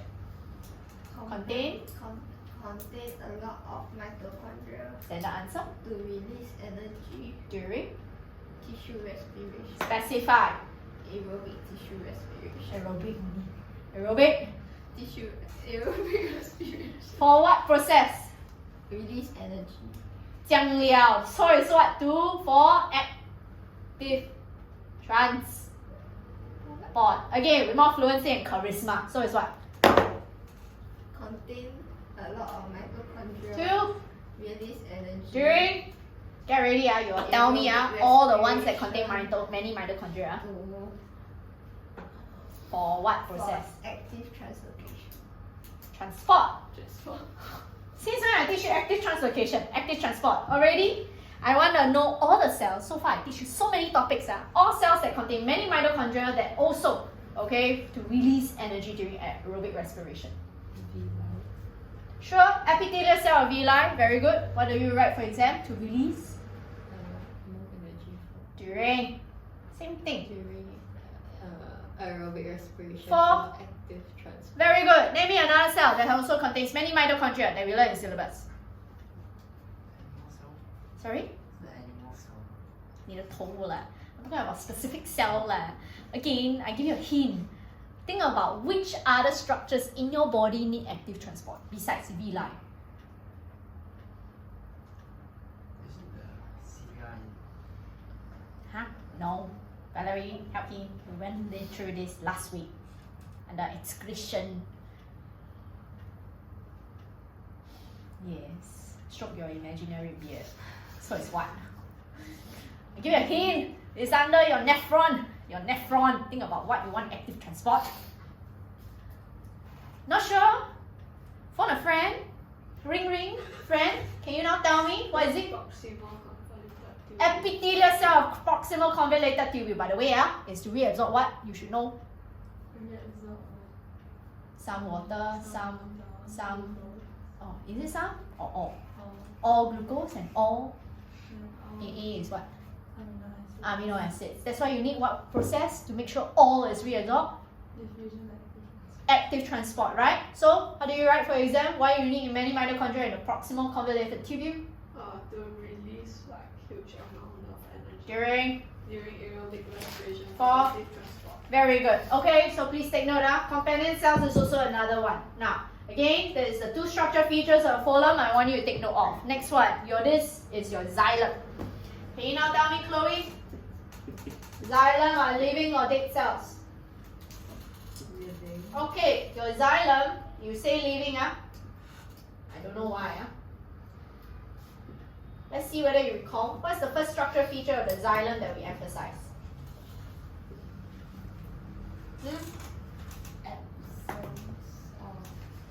Pro and cross. So is it dead or living? Dead. So please take note. I want you all to write. The first thing is your xylem. Okay, what is missing in your notes, especially for those who've just received them. You say absence of protoplasm and cross walls. Don't stop there. To form a hollow tube.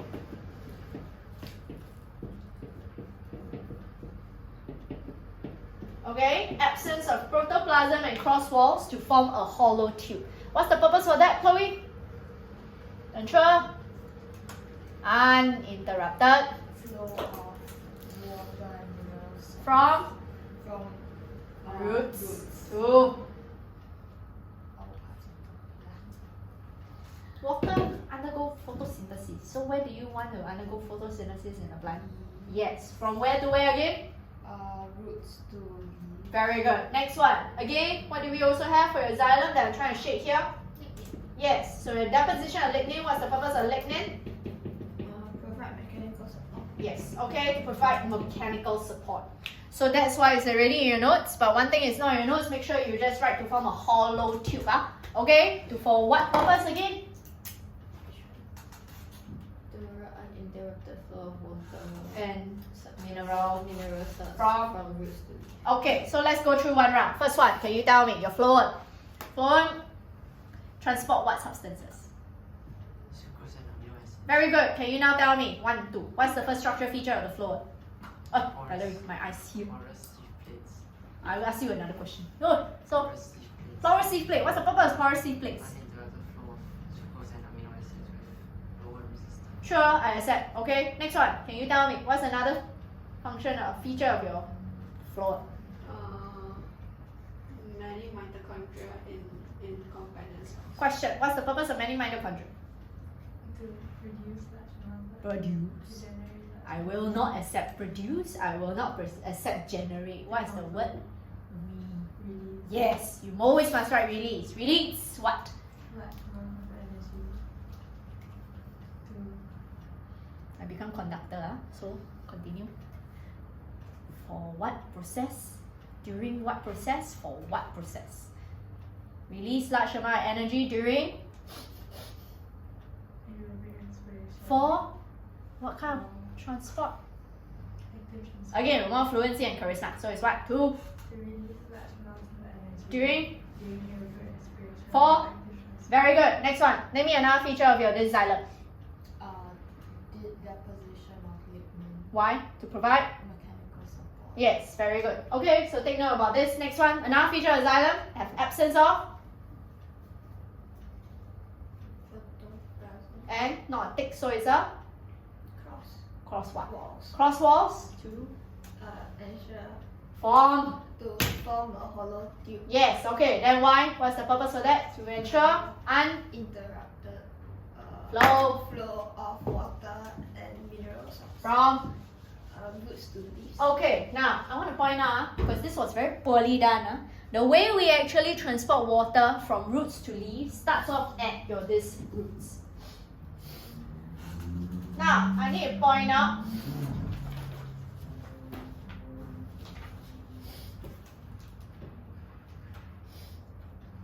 in your this worksheet, if you actually do your worksheet, they call this, okay, there are many names for this, cortisol cells or cortex cells. But I want to point out, for those who did that question, right, or that work, the paper 2 that I marked for you all, if they call this cortisol cells, are you going to write cortex cells? No, right? Did I give you back? No, I didn't. Who is this? Give me a moment. Why is he so early? Something is wrong. Give me a moment. You did, honey? Yeah. Oh, okay. Go. Wait, but I think it can like send me the answers then like. Answers is already in your respective group chat. Oh, okay, thank you. Okay. Okay, but anyway, let's continue. If they call this cortisol cells, please don't call this this cortex cells. I know I gave you cortex cells, but you follow whatever they gave you in your this worksheet. Okay, now, anyway, let's continue. For this one, right, this is actually your root hair cells. I just want to point out, please don't write root pressure, okay? The way you transport, all right, your this water is through osmosis. I need to point out the main role that how water enters your this, again, root hair cell, don't write root pressure, write osmosis. Understand? So in this osmosis here, this here must have a lower water potential, right? Keywords. Better write this in your notes right now. So you take note. I repeat, in your notes, right? Do you see we have here this root hair cell? I repeat. Borrow.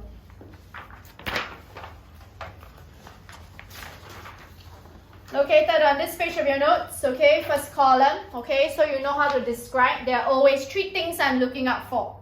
Ready? Number 1, always tell me root solution has a higher water potential than root hair cell. I repeat, soil solution has a higher water potential than root hair cell.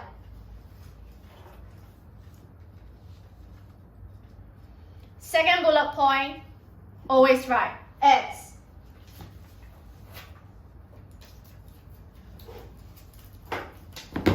your this again, root hair cell contains cell set. I repeat, as root hair cell contains cell set. You should know cell set contains high concentration of sugars and amino acids. Understand? Third bullet point, water enters root hair cell via osmosis. I repeat, first one, soil solution contains higher water potential than root hair cell. Soil solution contains higher water potential than root hair cell. Second bullet point is root hair cell contains cell set. Third bullet point, water enters root hair cell via osmosis. Now, last one, take note. If you want to describe how water actually moves in, keyword I'm looking out for is, this is the 4th one, if you need to tell me how it enters your xylem, because it was very poorly done. So again, you must tell me, root hair cell has a higher water potential than inner. If they write cortisol cell, then you follow suit. If they write cortex cell, you follow suit. For those who do the paper, you will understand what I mean. Okay? So again, can you write down that root hair cell contains higher water potential than inner. I'll write cortex cell for this time. Then inner cortex cell, and will enter the cells via osmosis to eventually reach the xylem.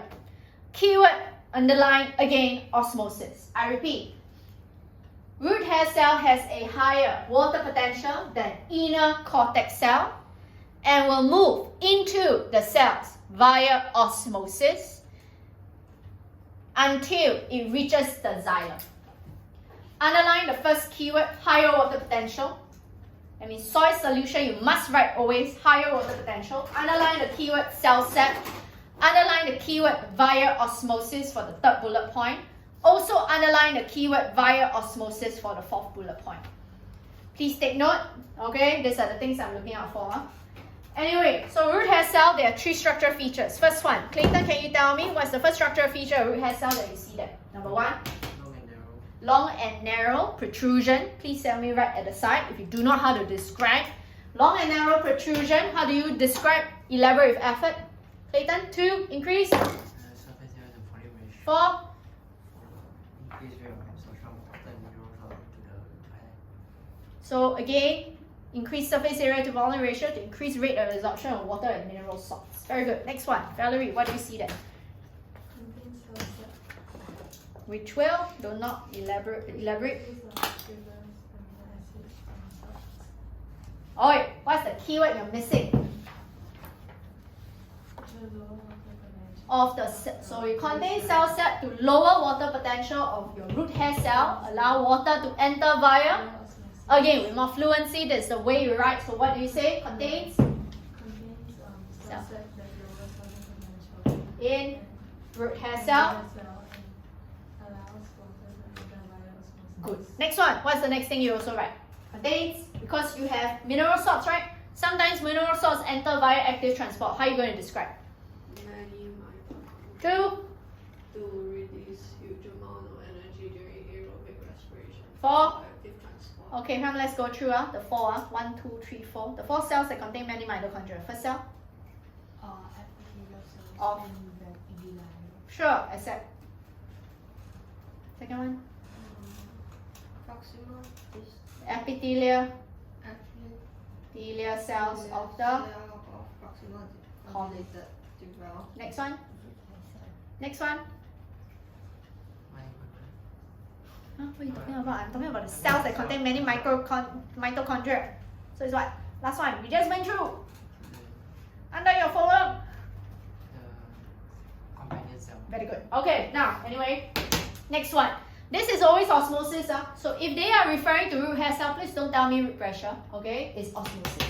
Now, how do you move up the xylem? That's the second one. I know I gave you root pressure and capillary action, but I asked you to write at the side is what?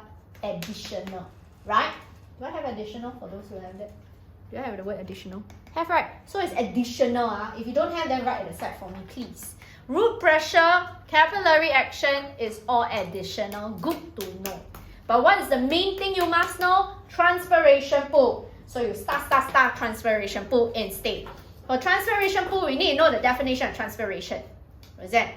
What is the definition of transpiration? The loss. of water vapor. Mainly? Mainly used to matter. Yes. Notice how I write the word mainly. Because there are other pores located along the plant. One of them is like your lenticels, but it's not in your syllabus to know. So we usually lose water vapor mainly through the stomata. My question is, when I lose water vapor through the stomata, it's through gut cells, right? Let's do a quick recap.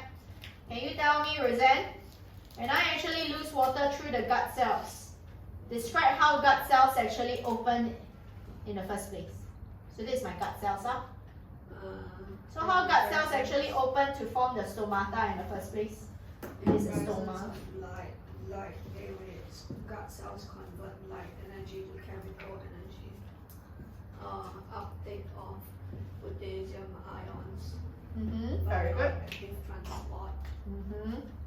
Which Water. lowers the water potential of the gut cell. Wait. Yeah. Hey, ready later 1, 2, 3, 4 I want to hear the key way to explain how the stomata actually opens. The sugars produced during photosynthesis further lowers the water potential. That's too excessive already. Just choose one. Water enters via, water and the gut cells via osmosis, and then causing the gut cells to swell and become turgid. to. Pull the stomach out. Very good. Stomach. Okay, next one. Again, take note. Alright. So for the first one, what do we actually need to mention? If you want to talk about photosynthesis, first one, what must you say? During in presence of light, gut cells will convert light Like energy into. chemical. Yes, so first one, gut cells convert light energy into chemical energy. Oh, my eyes here. Second bullet point, what? My eyes here. So what is the second thing you write for exam? Do you know I can see you? I'm not blind, right? So what's the second thing? Oh, there is. So do you see it convert into chemical energy already? So which is used for? What is this I'm pointing? For the what kind of transport? You need energy for what? Active transport. Of? Potassium. Ion. Yes, potassium ions which will? What happens if you enter potassium ions? So water can enter. Don't worry, what do I want? The potential. Of the? Gut. Very good. So what do you write? Water will Oh, we're gonna enter via what? via osmosis. Keyword is osmosis, okay? And then what will happen to gut cells, Clayton? Gut cells will swell and become turgid to open. Yes, please know how to describe, okay? So transpiration is what? Is the loss of water vapor mainly through, okay, your this stomach. Now, anyway, moving on. For your this transpiration, I want to point out is transpiration pool. The way we undergo transpiration pool is called a suction force, alright? Because do you agree we need to learn how to describe? So we have mesophyll cells here, right? So for example, the mesophyll cells can be, let's say, your this spongy mesophyll cells. Let's describe. So in your spongy mesophyll cells, they are usually covered with a thin film of moisture, right? Can you tell me? This is already in your notes, in the fourth column of your notes down there. Valerie, let's do Pictionary. So, do you agree? When we actually have this thin film of moisture, it's because your mesophyll cells are at first turgid. Agree? That's why if not how? You know what turgid means? Turgid means you got terminal pressure, right? So water forced out of your mesophyll cells, right? To form that thin film of moisture, right? Okay, now tell me. Because this is thin film H2O liquid, what must happen to this H2O first so that later your water vapor can move out? This is liquid, right? From liquid to gas is what? Don't tell me you don't know for your this chem. So first one, what must you mention? Describe in exam. Thin film moisture will to form. Yes. Next one. Describe. What happens to concentration of water vapor in the intercellular air spaces? Increase. So when water vapor in the intercellular air spaces increase, what must you say? Water vapor can diffuse out through the stomata. Understand? This is the main thing, how transpiration occurs. Okay? Now this one is the basic. But we need to learn what are the factors, the limiting factors. This is the main important one. The limiting factors that affect transpiration. So I'm going to focus on this right now. Limiting factors, what's the definition of limiting factors here? Controls the yield. Any change in quantity will affect the rate Of transpiration. Sure, yes. So limiting factors means you change its quantity, you affect the rate of transpiration. First one is humidity. I need to point out, humidity is always going to be inversely proportional to the rate of transpiration. This rate of transpiration I drew by math. This is humidity. So the graph you have there is here. This is actually the humidity as it increase. This is actually this rate of transpiration. So now let's ask. Clayton, can you tell me? I have 0, A, B. Okay? So, my bad. 0. So A, B, C. constant. From A to B is humidity a limiting factor? Yes, it is. What's the definition of limiting factor? Quantity is your rate of transpiration change. Yes, right? Agree. Next one. Again, what happens to B to C? It's constant. It is actually constant. Why? Is your humidity a limiting factor here? So please know what the definition of limiting factor is. Now, I want to hear the keyword. First one, learn how to explain. So do you see this humidity? When I increase humidity, what am I trying to increase? Can you tell me, Valerie? Humidity is all about increasing what?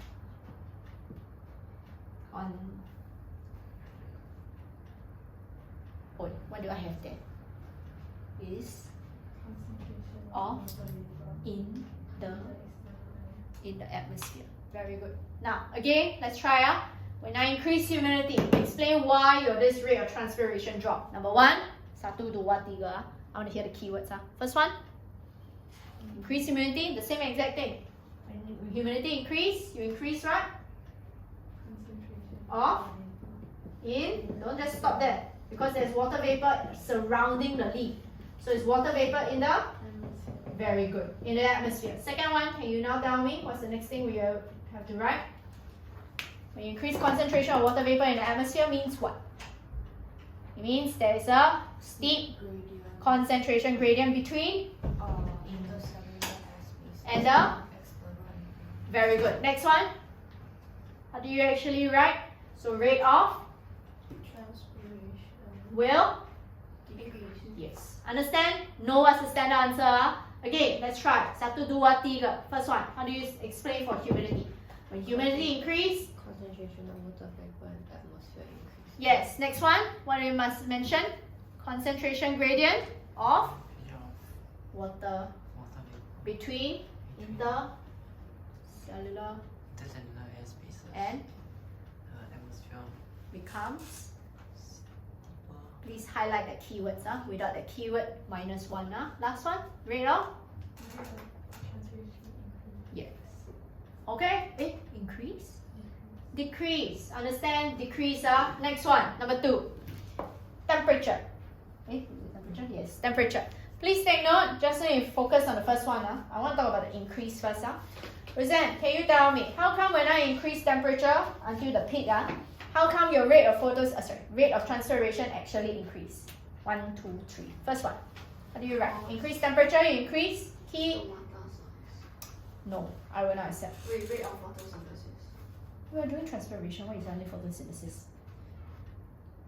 Why temperature increase, your rate of transpiration increase? Transpiration is this Oh. loss of water vapor through the stomata of the leaf Oh, is it more kinetic energy? Okay, higher kinetic energy. Next one, rate of 2 things. What is this?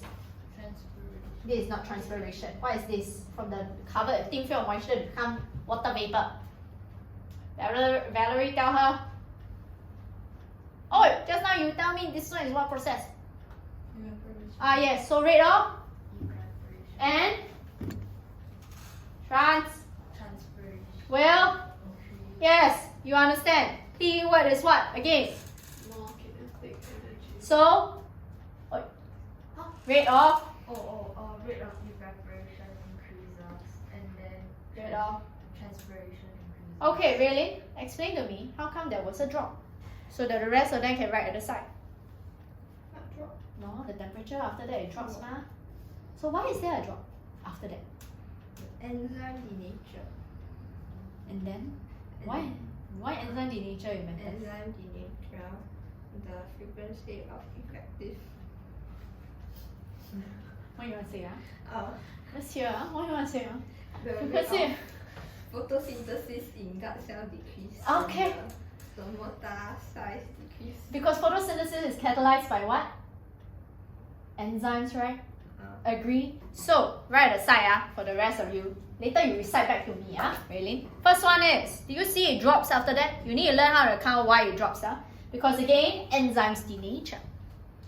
Write down the bullet point form. Enzymes denature. Second bullet point, rate of photosynthesis in gut cells decrease.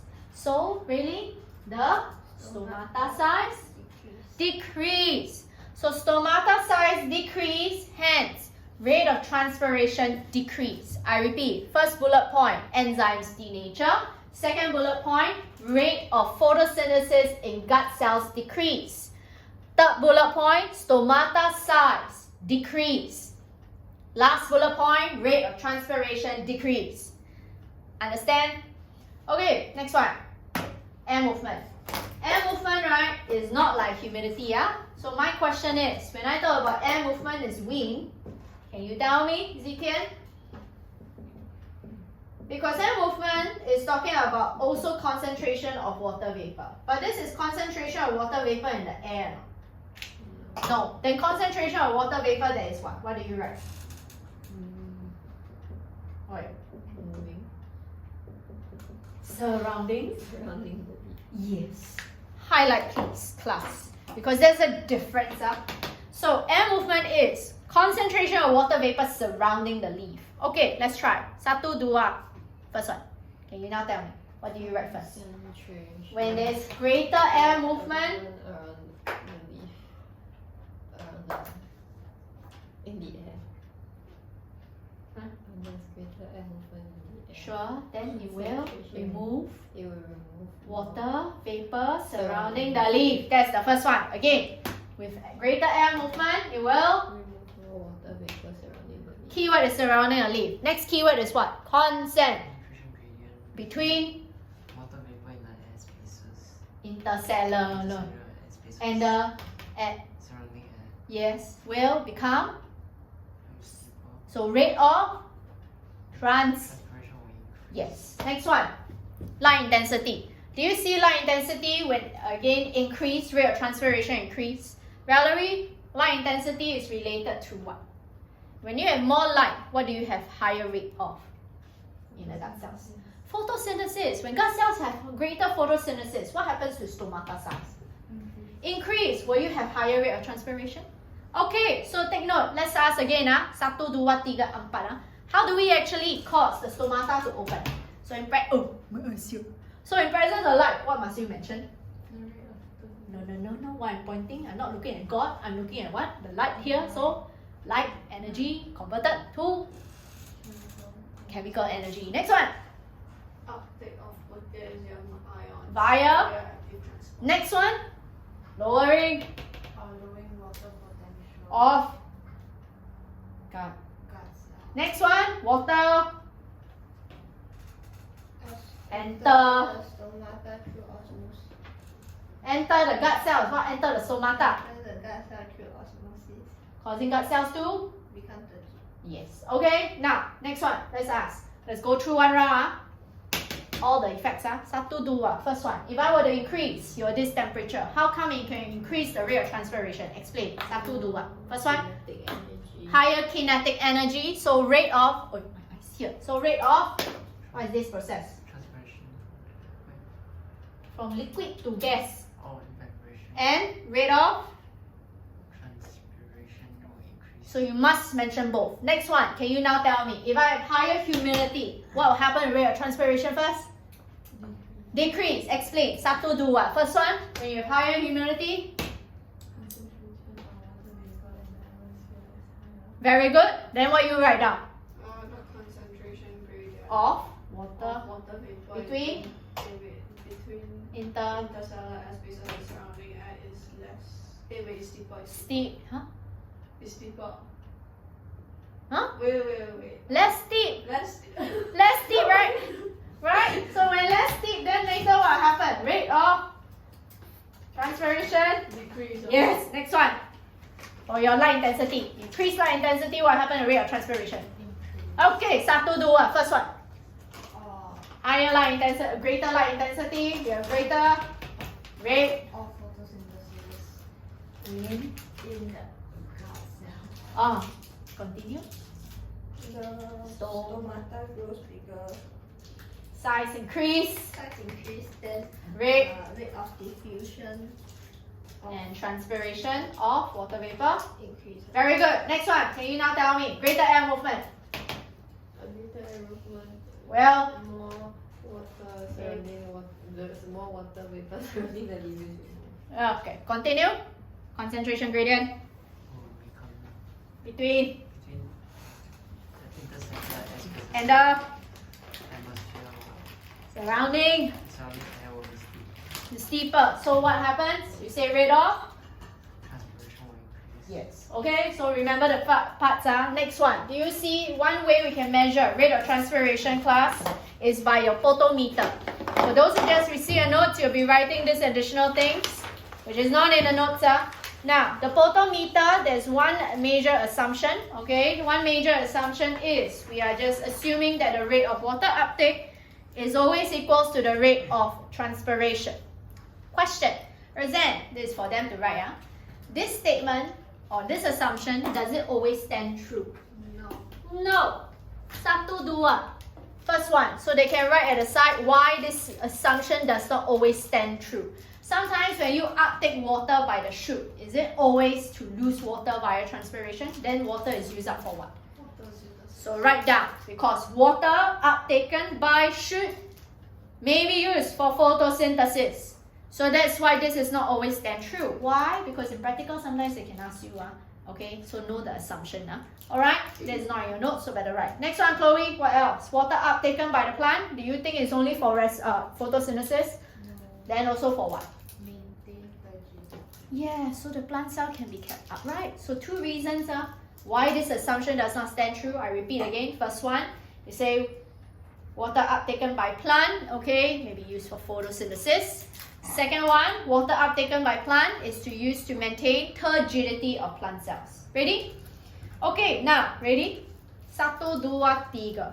There is always the three ways to describe how the photometer actually works and how you're going to use the photometer in exams, how you write. Okay, how you're going to use the photometer to measure the rate of transpiration. Ready? I want to hear the keywords we tend to write for exam. First one, what do you always write?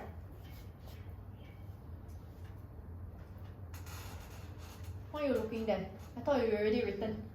Yeah. Do you write in bullet point form? Apparently you cannot read your handwriting, is it? The Water, will enter the setup to push the air bubble right? back. Your left and right don't know what's left and right, What's the air bubble in this case, this diagram? Oh, Left or right? left. Yes, okay. So left or you right towards the chute. Second bullet point, distance. Oh, what's the assumption that we have? First of all, assume that rate of loss by plant is due via proportional. is proportional to The rate rate. of transpiration. Last one, what do you say? How do you measure the rate? The air bubble. Distance moved by the air bubble. Keyword is per is unit. Unit time. is per unit time. What are you talking about? Wait. Distance moved by the air bubble is per unit time. No, per unit time. Then, Is proportional to the rate of water loss. okay, so write these 3 bullet points. In exams, sometimes they can ask you to try, then later we try a question, make sure you know how to write the keywords. 3 things you always must write is, okay, is assume that rate of absorption of water by plant is proportional to rate of water loss by plant. I repeat, number 1 is assume that rate of absorption of water by plant is proportional to rate of water loss from plant. Rate of water absorption by plant, absorption of water by plant is proportional to rate of water loss from plant. Second bullet point,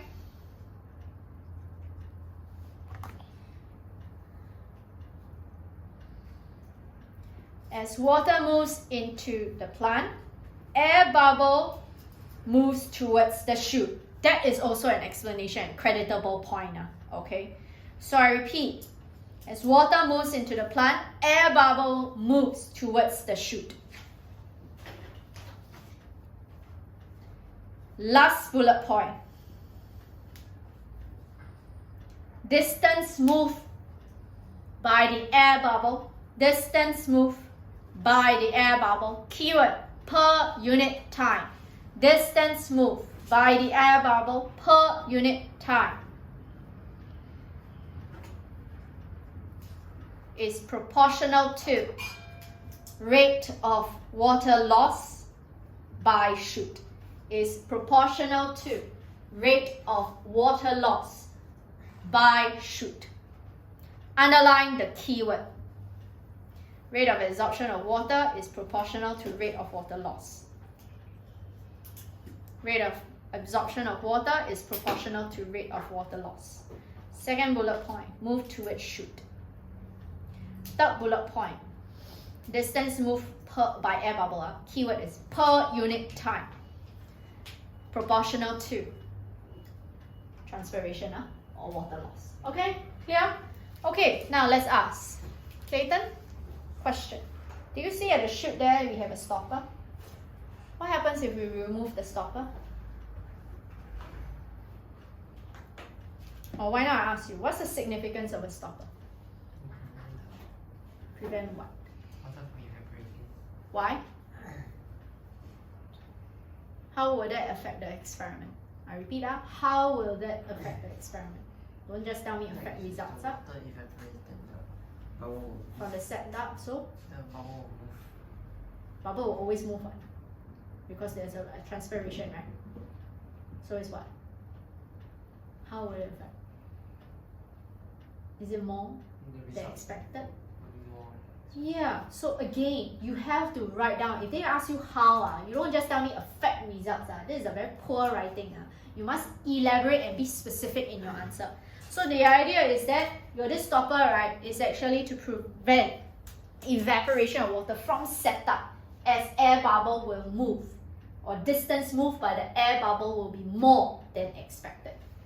Okay, so I repeat, is to prevent evaporation of water from setup as distance moved by the air bubble will be more than expected.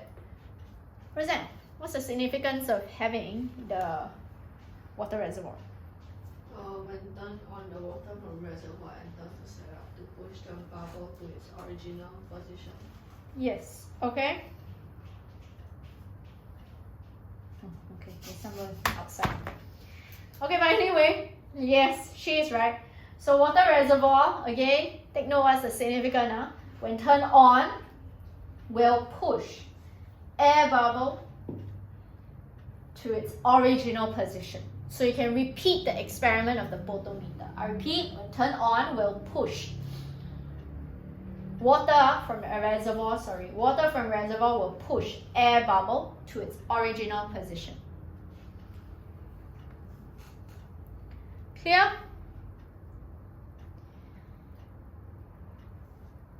Okay, these are the things that I just want to take note. So again, there are only three things. First one, structures of your xylem and your fluid and the functions of each one. Second one, how water moves into the root hair cell by what process? Osmosis. How water moves up your xylem by what process? Transpiration. Pull.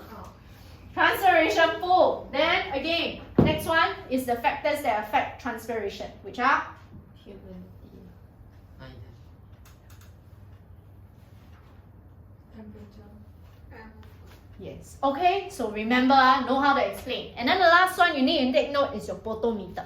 Photometer, please know how to measure. 1, 2, 3. First one, Measure assume what? or assume a rate of water uptake equals rate of water loss. Yeah, acceptable. Water? Water moves into the plant, air bubble moves towards the chute. Yeah. Yes. Distance? Distance of air bubble moves per unit time is proportional to rate of transpiration. Yes. Understand? Clear? What happens if the rate of water uptake exceeds the rate of water loss? The plant is said to? Huh? Huh? I'm just asked a trick question. When rate of water uptaken exceeds rate of water loss, will the plant wilt? No, the plant will be but again, when will the plant wilt? When the rate of water loss is higher than the rate of water uptake. Yes, understand? So rate of water loss is higher than rate of water uptake. That is when you have wilting of plant. So the number one thing you always try for exam, when you want to say a plant wilt, is just keyword just right at the top. Rate of water loss exceeds rate of your this water absorption or uptake. Okay, clear? So you should know 3 features when your plant wilt. 1, 2, 3. First one, Roseanne. These four inside Why? To decrease to decrease surface area to volume ratio, so there's lesser loss of water. Second one, Gut cells become flare. flaccid Two, to close. close stomata. Okay, question. Why do we need that? To decrease To decrease diffusion of water water vapor. and therefore decrease rate of transpiration. very straightforward, right? However, there's a disadvantage of that, right? When I actually cause your leaf to sag, what is the disadvantage of that? Reduces rate of photosynthesis. Why? Because there's decreased what? Surface area. For Plants the leaf to take in light. absorb light. Question. Can you tell me, if I close the stoma, there are two disadvantages of that. First disadvantage when you close stoma is what? Transpiration cannot occur. If transpiration cannot occur, that means you cannot have transpiration. Transpiration So there's lesser the transfer of water from, I must help you, from the roots to the leaves. So for what process? Photo. to photosynthesis. Next one. What's the purpose? Oh, sorry. What's the disadvantage for closing the stoma as well? Lesser can enter for photo. So rate of photosynthesis will also decrease. Understand? Just take note. Whenever you want to talk about plant wilt, what's the keyword we just need to write for exam? Roseanne? Rate of? the rate of photosynthesis. When the rate of transpiration decrease, Help me, please. When you say a plant wilt, what's the main keyword that I mentioned? Rate of water Rate of water loss is higher Then- than rate of water. yes. Okay, that's the main thing you write for exam. Now, each one of you, I want you to do your respective questions. These are the main questions I want you to take note of. We are going to do two. So Clayton, Roseanne, and Raylene, you'll be doing question 2. The rest of you, do you see question 3? You'll be doing question 2 and 3 for me. Alright? I want to go through these questions. I'll give you a time limit for 15 minutes. Okay? Once we reach the 15-minute mark, I will need to go through.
Let me know if you all have issues. But these are the questions that will summarize transpiration and transport in plants. Yes? What's that? Sorry? 11. What?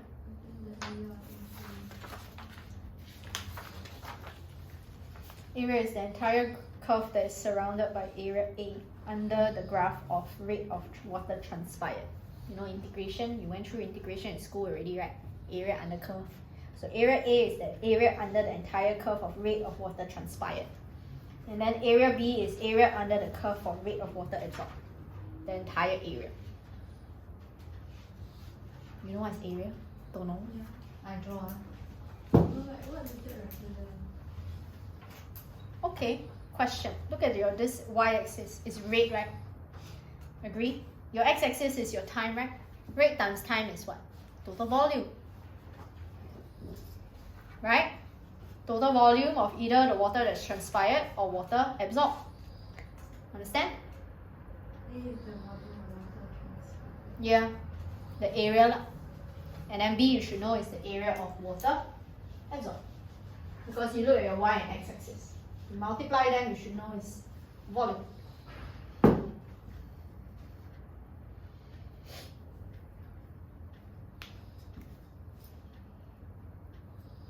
Really? You are doing which question, huh? 2. 3, dear. Alternating. Wait. You were doing what question? So you said 1 and 2 and 2 and 3. No lah! Oh. You do 3! Oh. Yo. So really you do 2. Yes, you are doing 2. Correct. Oh, I have 2 and 3. Yes.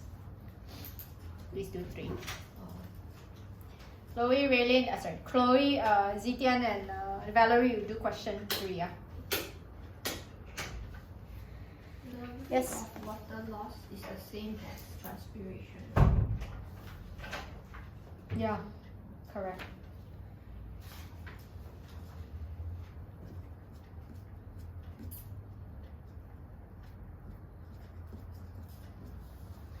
Yes.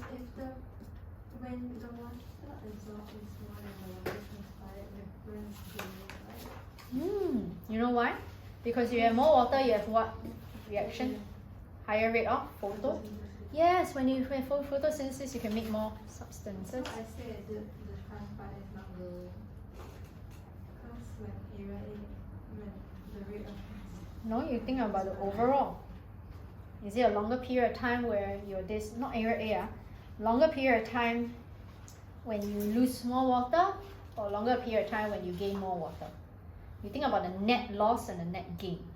So do you agree that the rate at which water transpired exceeds water absorbed is only from 600 hours to, what time is this? 9, 6, 7, 8, 9, 10, to about 10:30. Whereas the other one, right?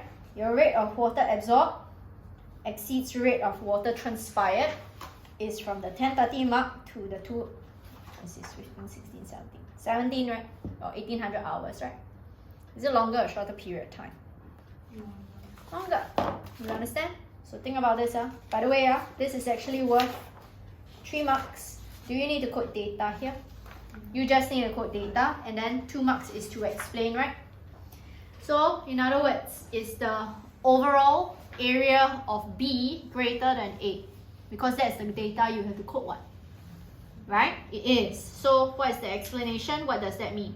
Always use either overview point technique or keyword technique. So, which technique do you use? Overview point. So, when the area of B is greater than area of A, what does this mean? There is net gain of since rate, since the total volume of water lost by transpiration, right? And then the second one is you must tell me why can grow, ma? So when you have net gain in water means higher rate of, so that means that you can actually produce more energy for what reaction? More glucose for what reaction? To release energy for growth. You understand? Does that make sense? So that's why I always think about the technique you use.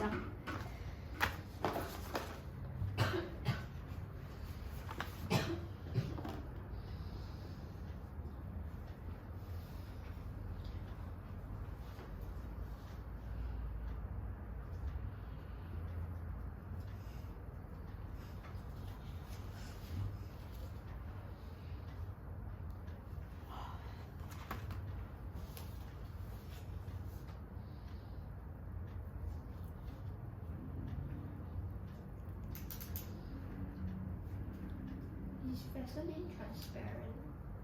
Sorry? Is Vaseline transparent? Yeah, but it's waterproof. That means it doesn't allow water to pass through. That's what waterproof means, dear. So if you imagine you cover the Vaseline, let's say lower surface, are you going to close all the stoma? Yes, essentially. Because you will not allow water vapor or any water to pass through. Okay? But only allow gas. No, but again, in this case, it's testing about photosynthesis or transpiration. Think about that,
Why you never do this? No, Oh, you do 3. Oh, my bad.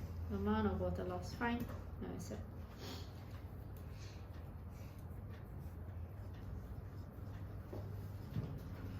Area B has a larger total surface area. Surface area. Let's say area. What's surface area? There's no surface here. So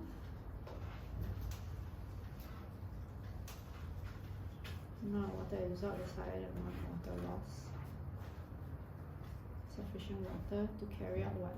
Photosynthesis first. You must relate to photosynthesis so you can produce more glucose and oxygen for what? nutrients. Respiration. To release energy for no growth. You need a release for growth. Understand? So you never tell me to release energy. Yeah? Okay, then I can give you the full marks. So 2 marks here. Why is there a difference? Why? No, it's about different time period. What? 600 hours to about 10:30. Maybe you have higher sunlight. What? But sunlight. And then later maybe I know, but they are asking for suggest ma. Why is there a difference in timing?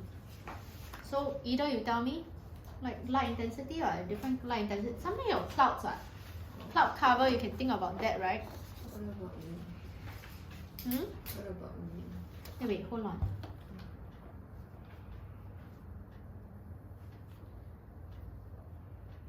If you have different maximum rate, it's got to do with, again,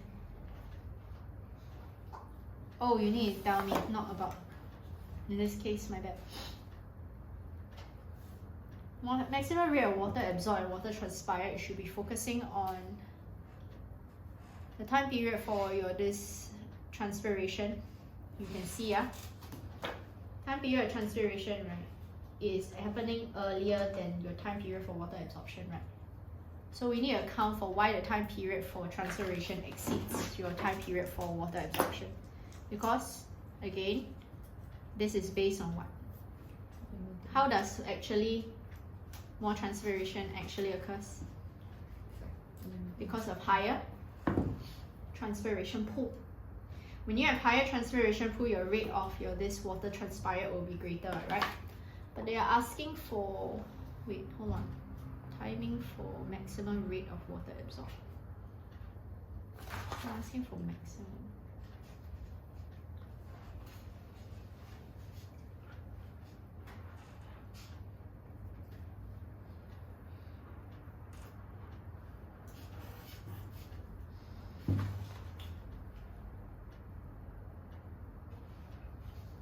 The loss like this took place before water absorption.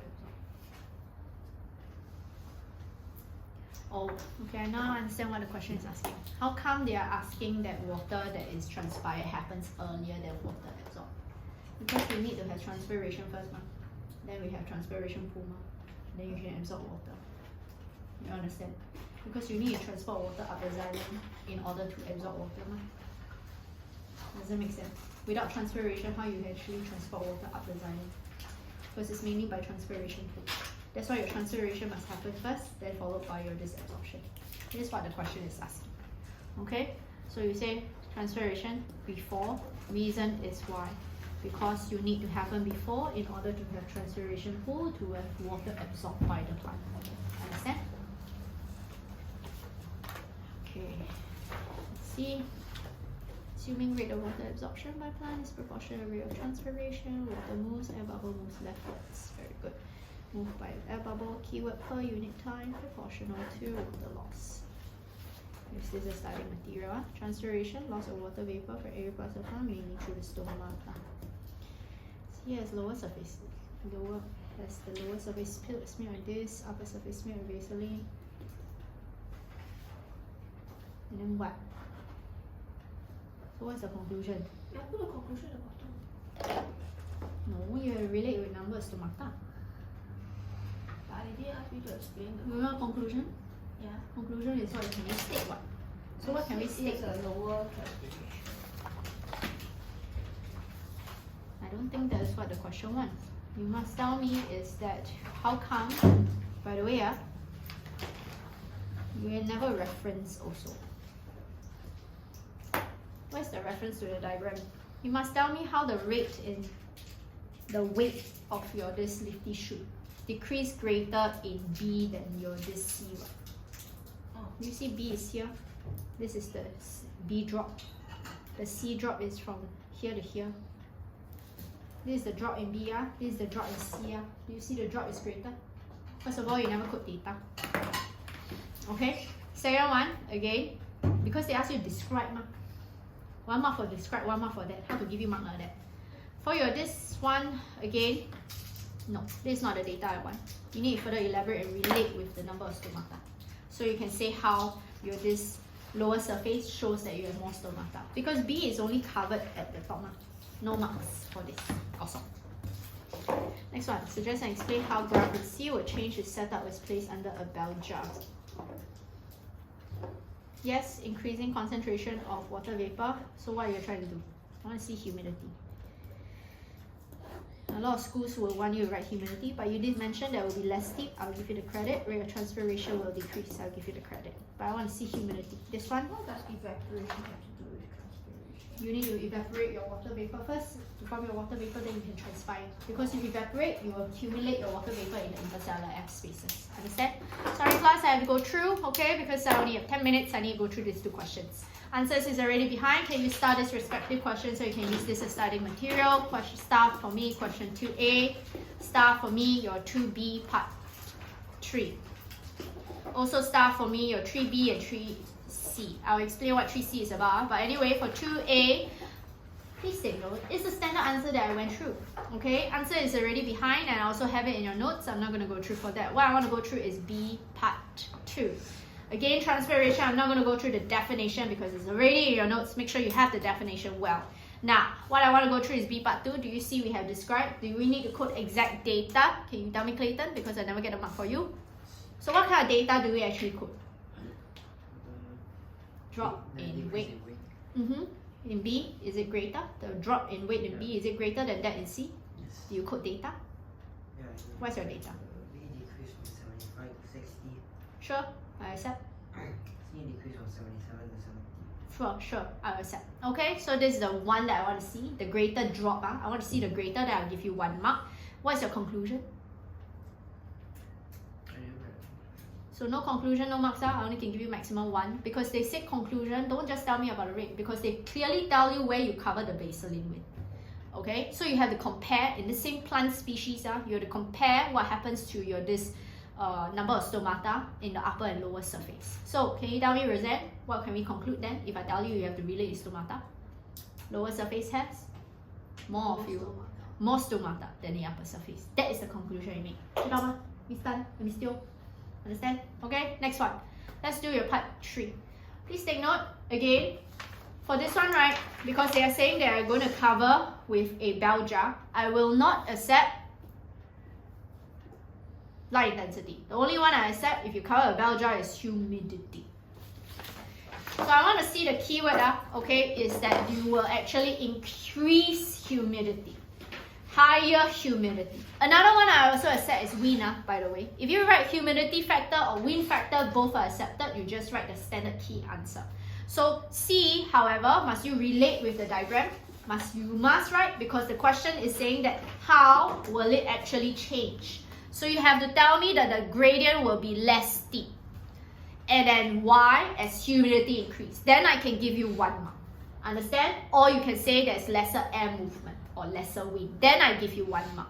Then standard key answer will be what? Humidity. Tell me you will actually increase concentration of water vapor in the surroundings. Or if for wind, you say you will have lesser water vapor removed from the surrounding leaf. Then I can give you the mark. Last one, you always write and relate with your concentration gradient. So your concentration gradient, please take note, it will become less steep for both. Alright, you must mention that, so highlight in your answer sheet, please. Concentration gradient between interstellar air spaces and your atmosphere decreases. And then last one, you just tell me rate of transpiration decrease. Then I'll give you your full 3 marks. Clear? For question 3, please take note A and B. If you write rate of water transpired and water absorbed, no marks, because they're saying area. Area under a curve, if you look at your y-axis and your x-axis, one is rate against time. So rate against time tell you your area, you should know, is actually total volume. Or you write amount, I also accept. Okay, so A is the amount of water loss, B is the amount of water uptaken. Clear? Now, what I want you to take note is part B. Think about the answering technique. So they say with reference to explain if the plant is actively growing. Must I still quote data, Chloe? Because I never get a mark for you. Yeah. Yes, what data must you quote? Of Area, B has a higher area, a larger area, a higher, larger area then? area. Okay, so that is the first mark that you will write. If your area A, okay, has a lower area than your area B, what does this mean? What do you write? Because this is overview point technique, so There's a higher amount of water absorbed than amount of water transpired. okay, so what do you write to explain why it's actively growing? So there's higher rates of photosynthesis. Do you stop that? No, then what do you write? To release energy for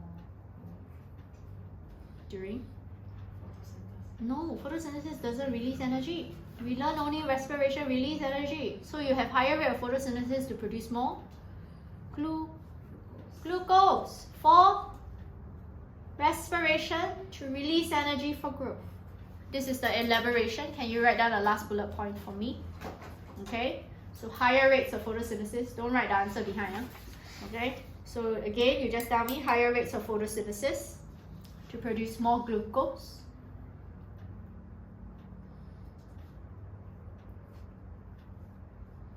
for respiration in order to release energy for growth.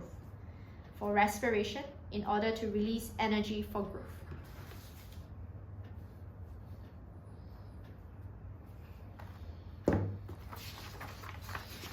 Okay, anyway, moving on.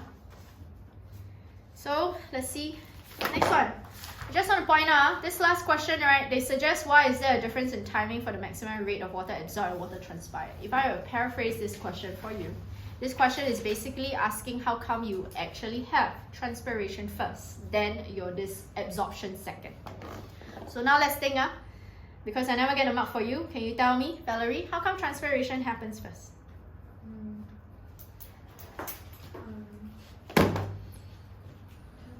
The transpiration itself comes before the maximum rate of water absorbed, and only when there is a lot of transpiration. Then you have transpiration. And the transpiration flow is strong and allow water can be. Yes, that will give you 1 mark. Okay, so again, 2 marks up. So you just need to tell me how come is there difference in timing. Account for the difference first.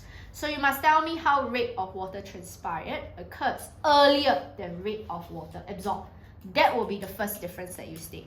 And then after that, you explain. Because transpiration drives transpiration pull.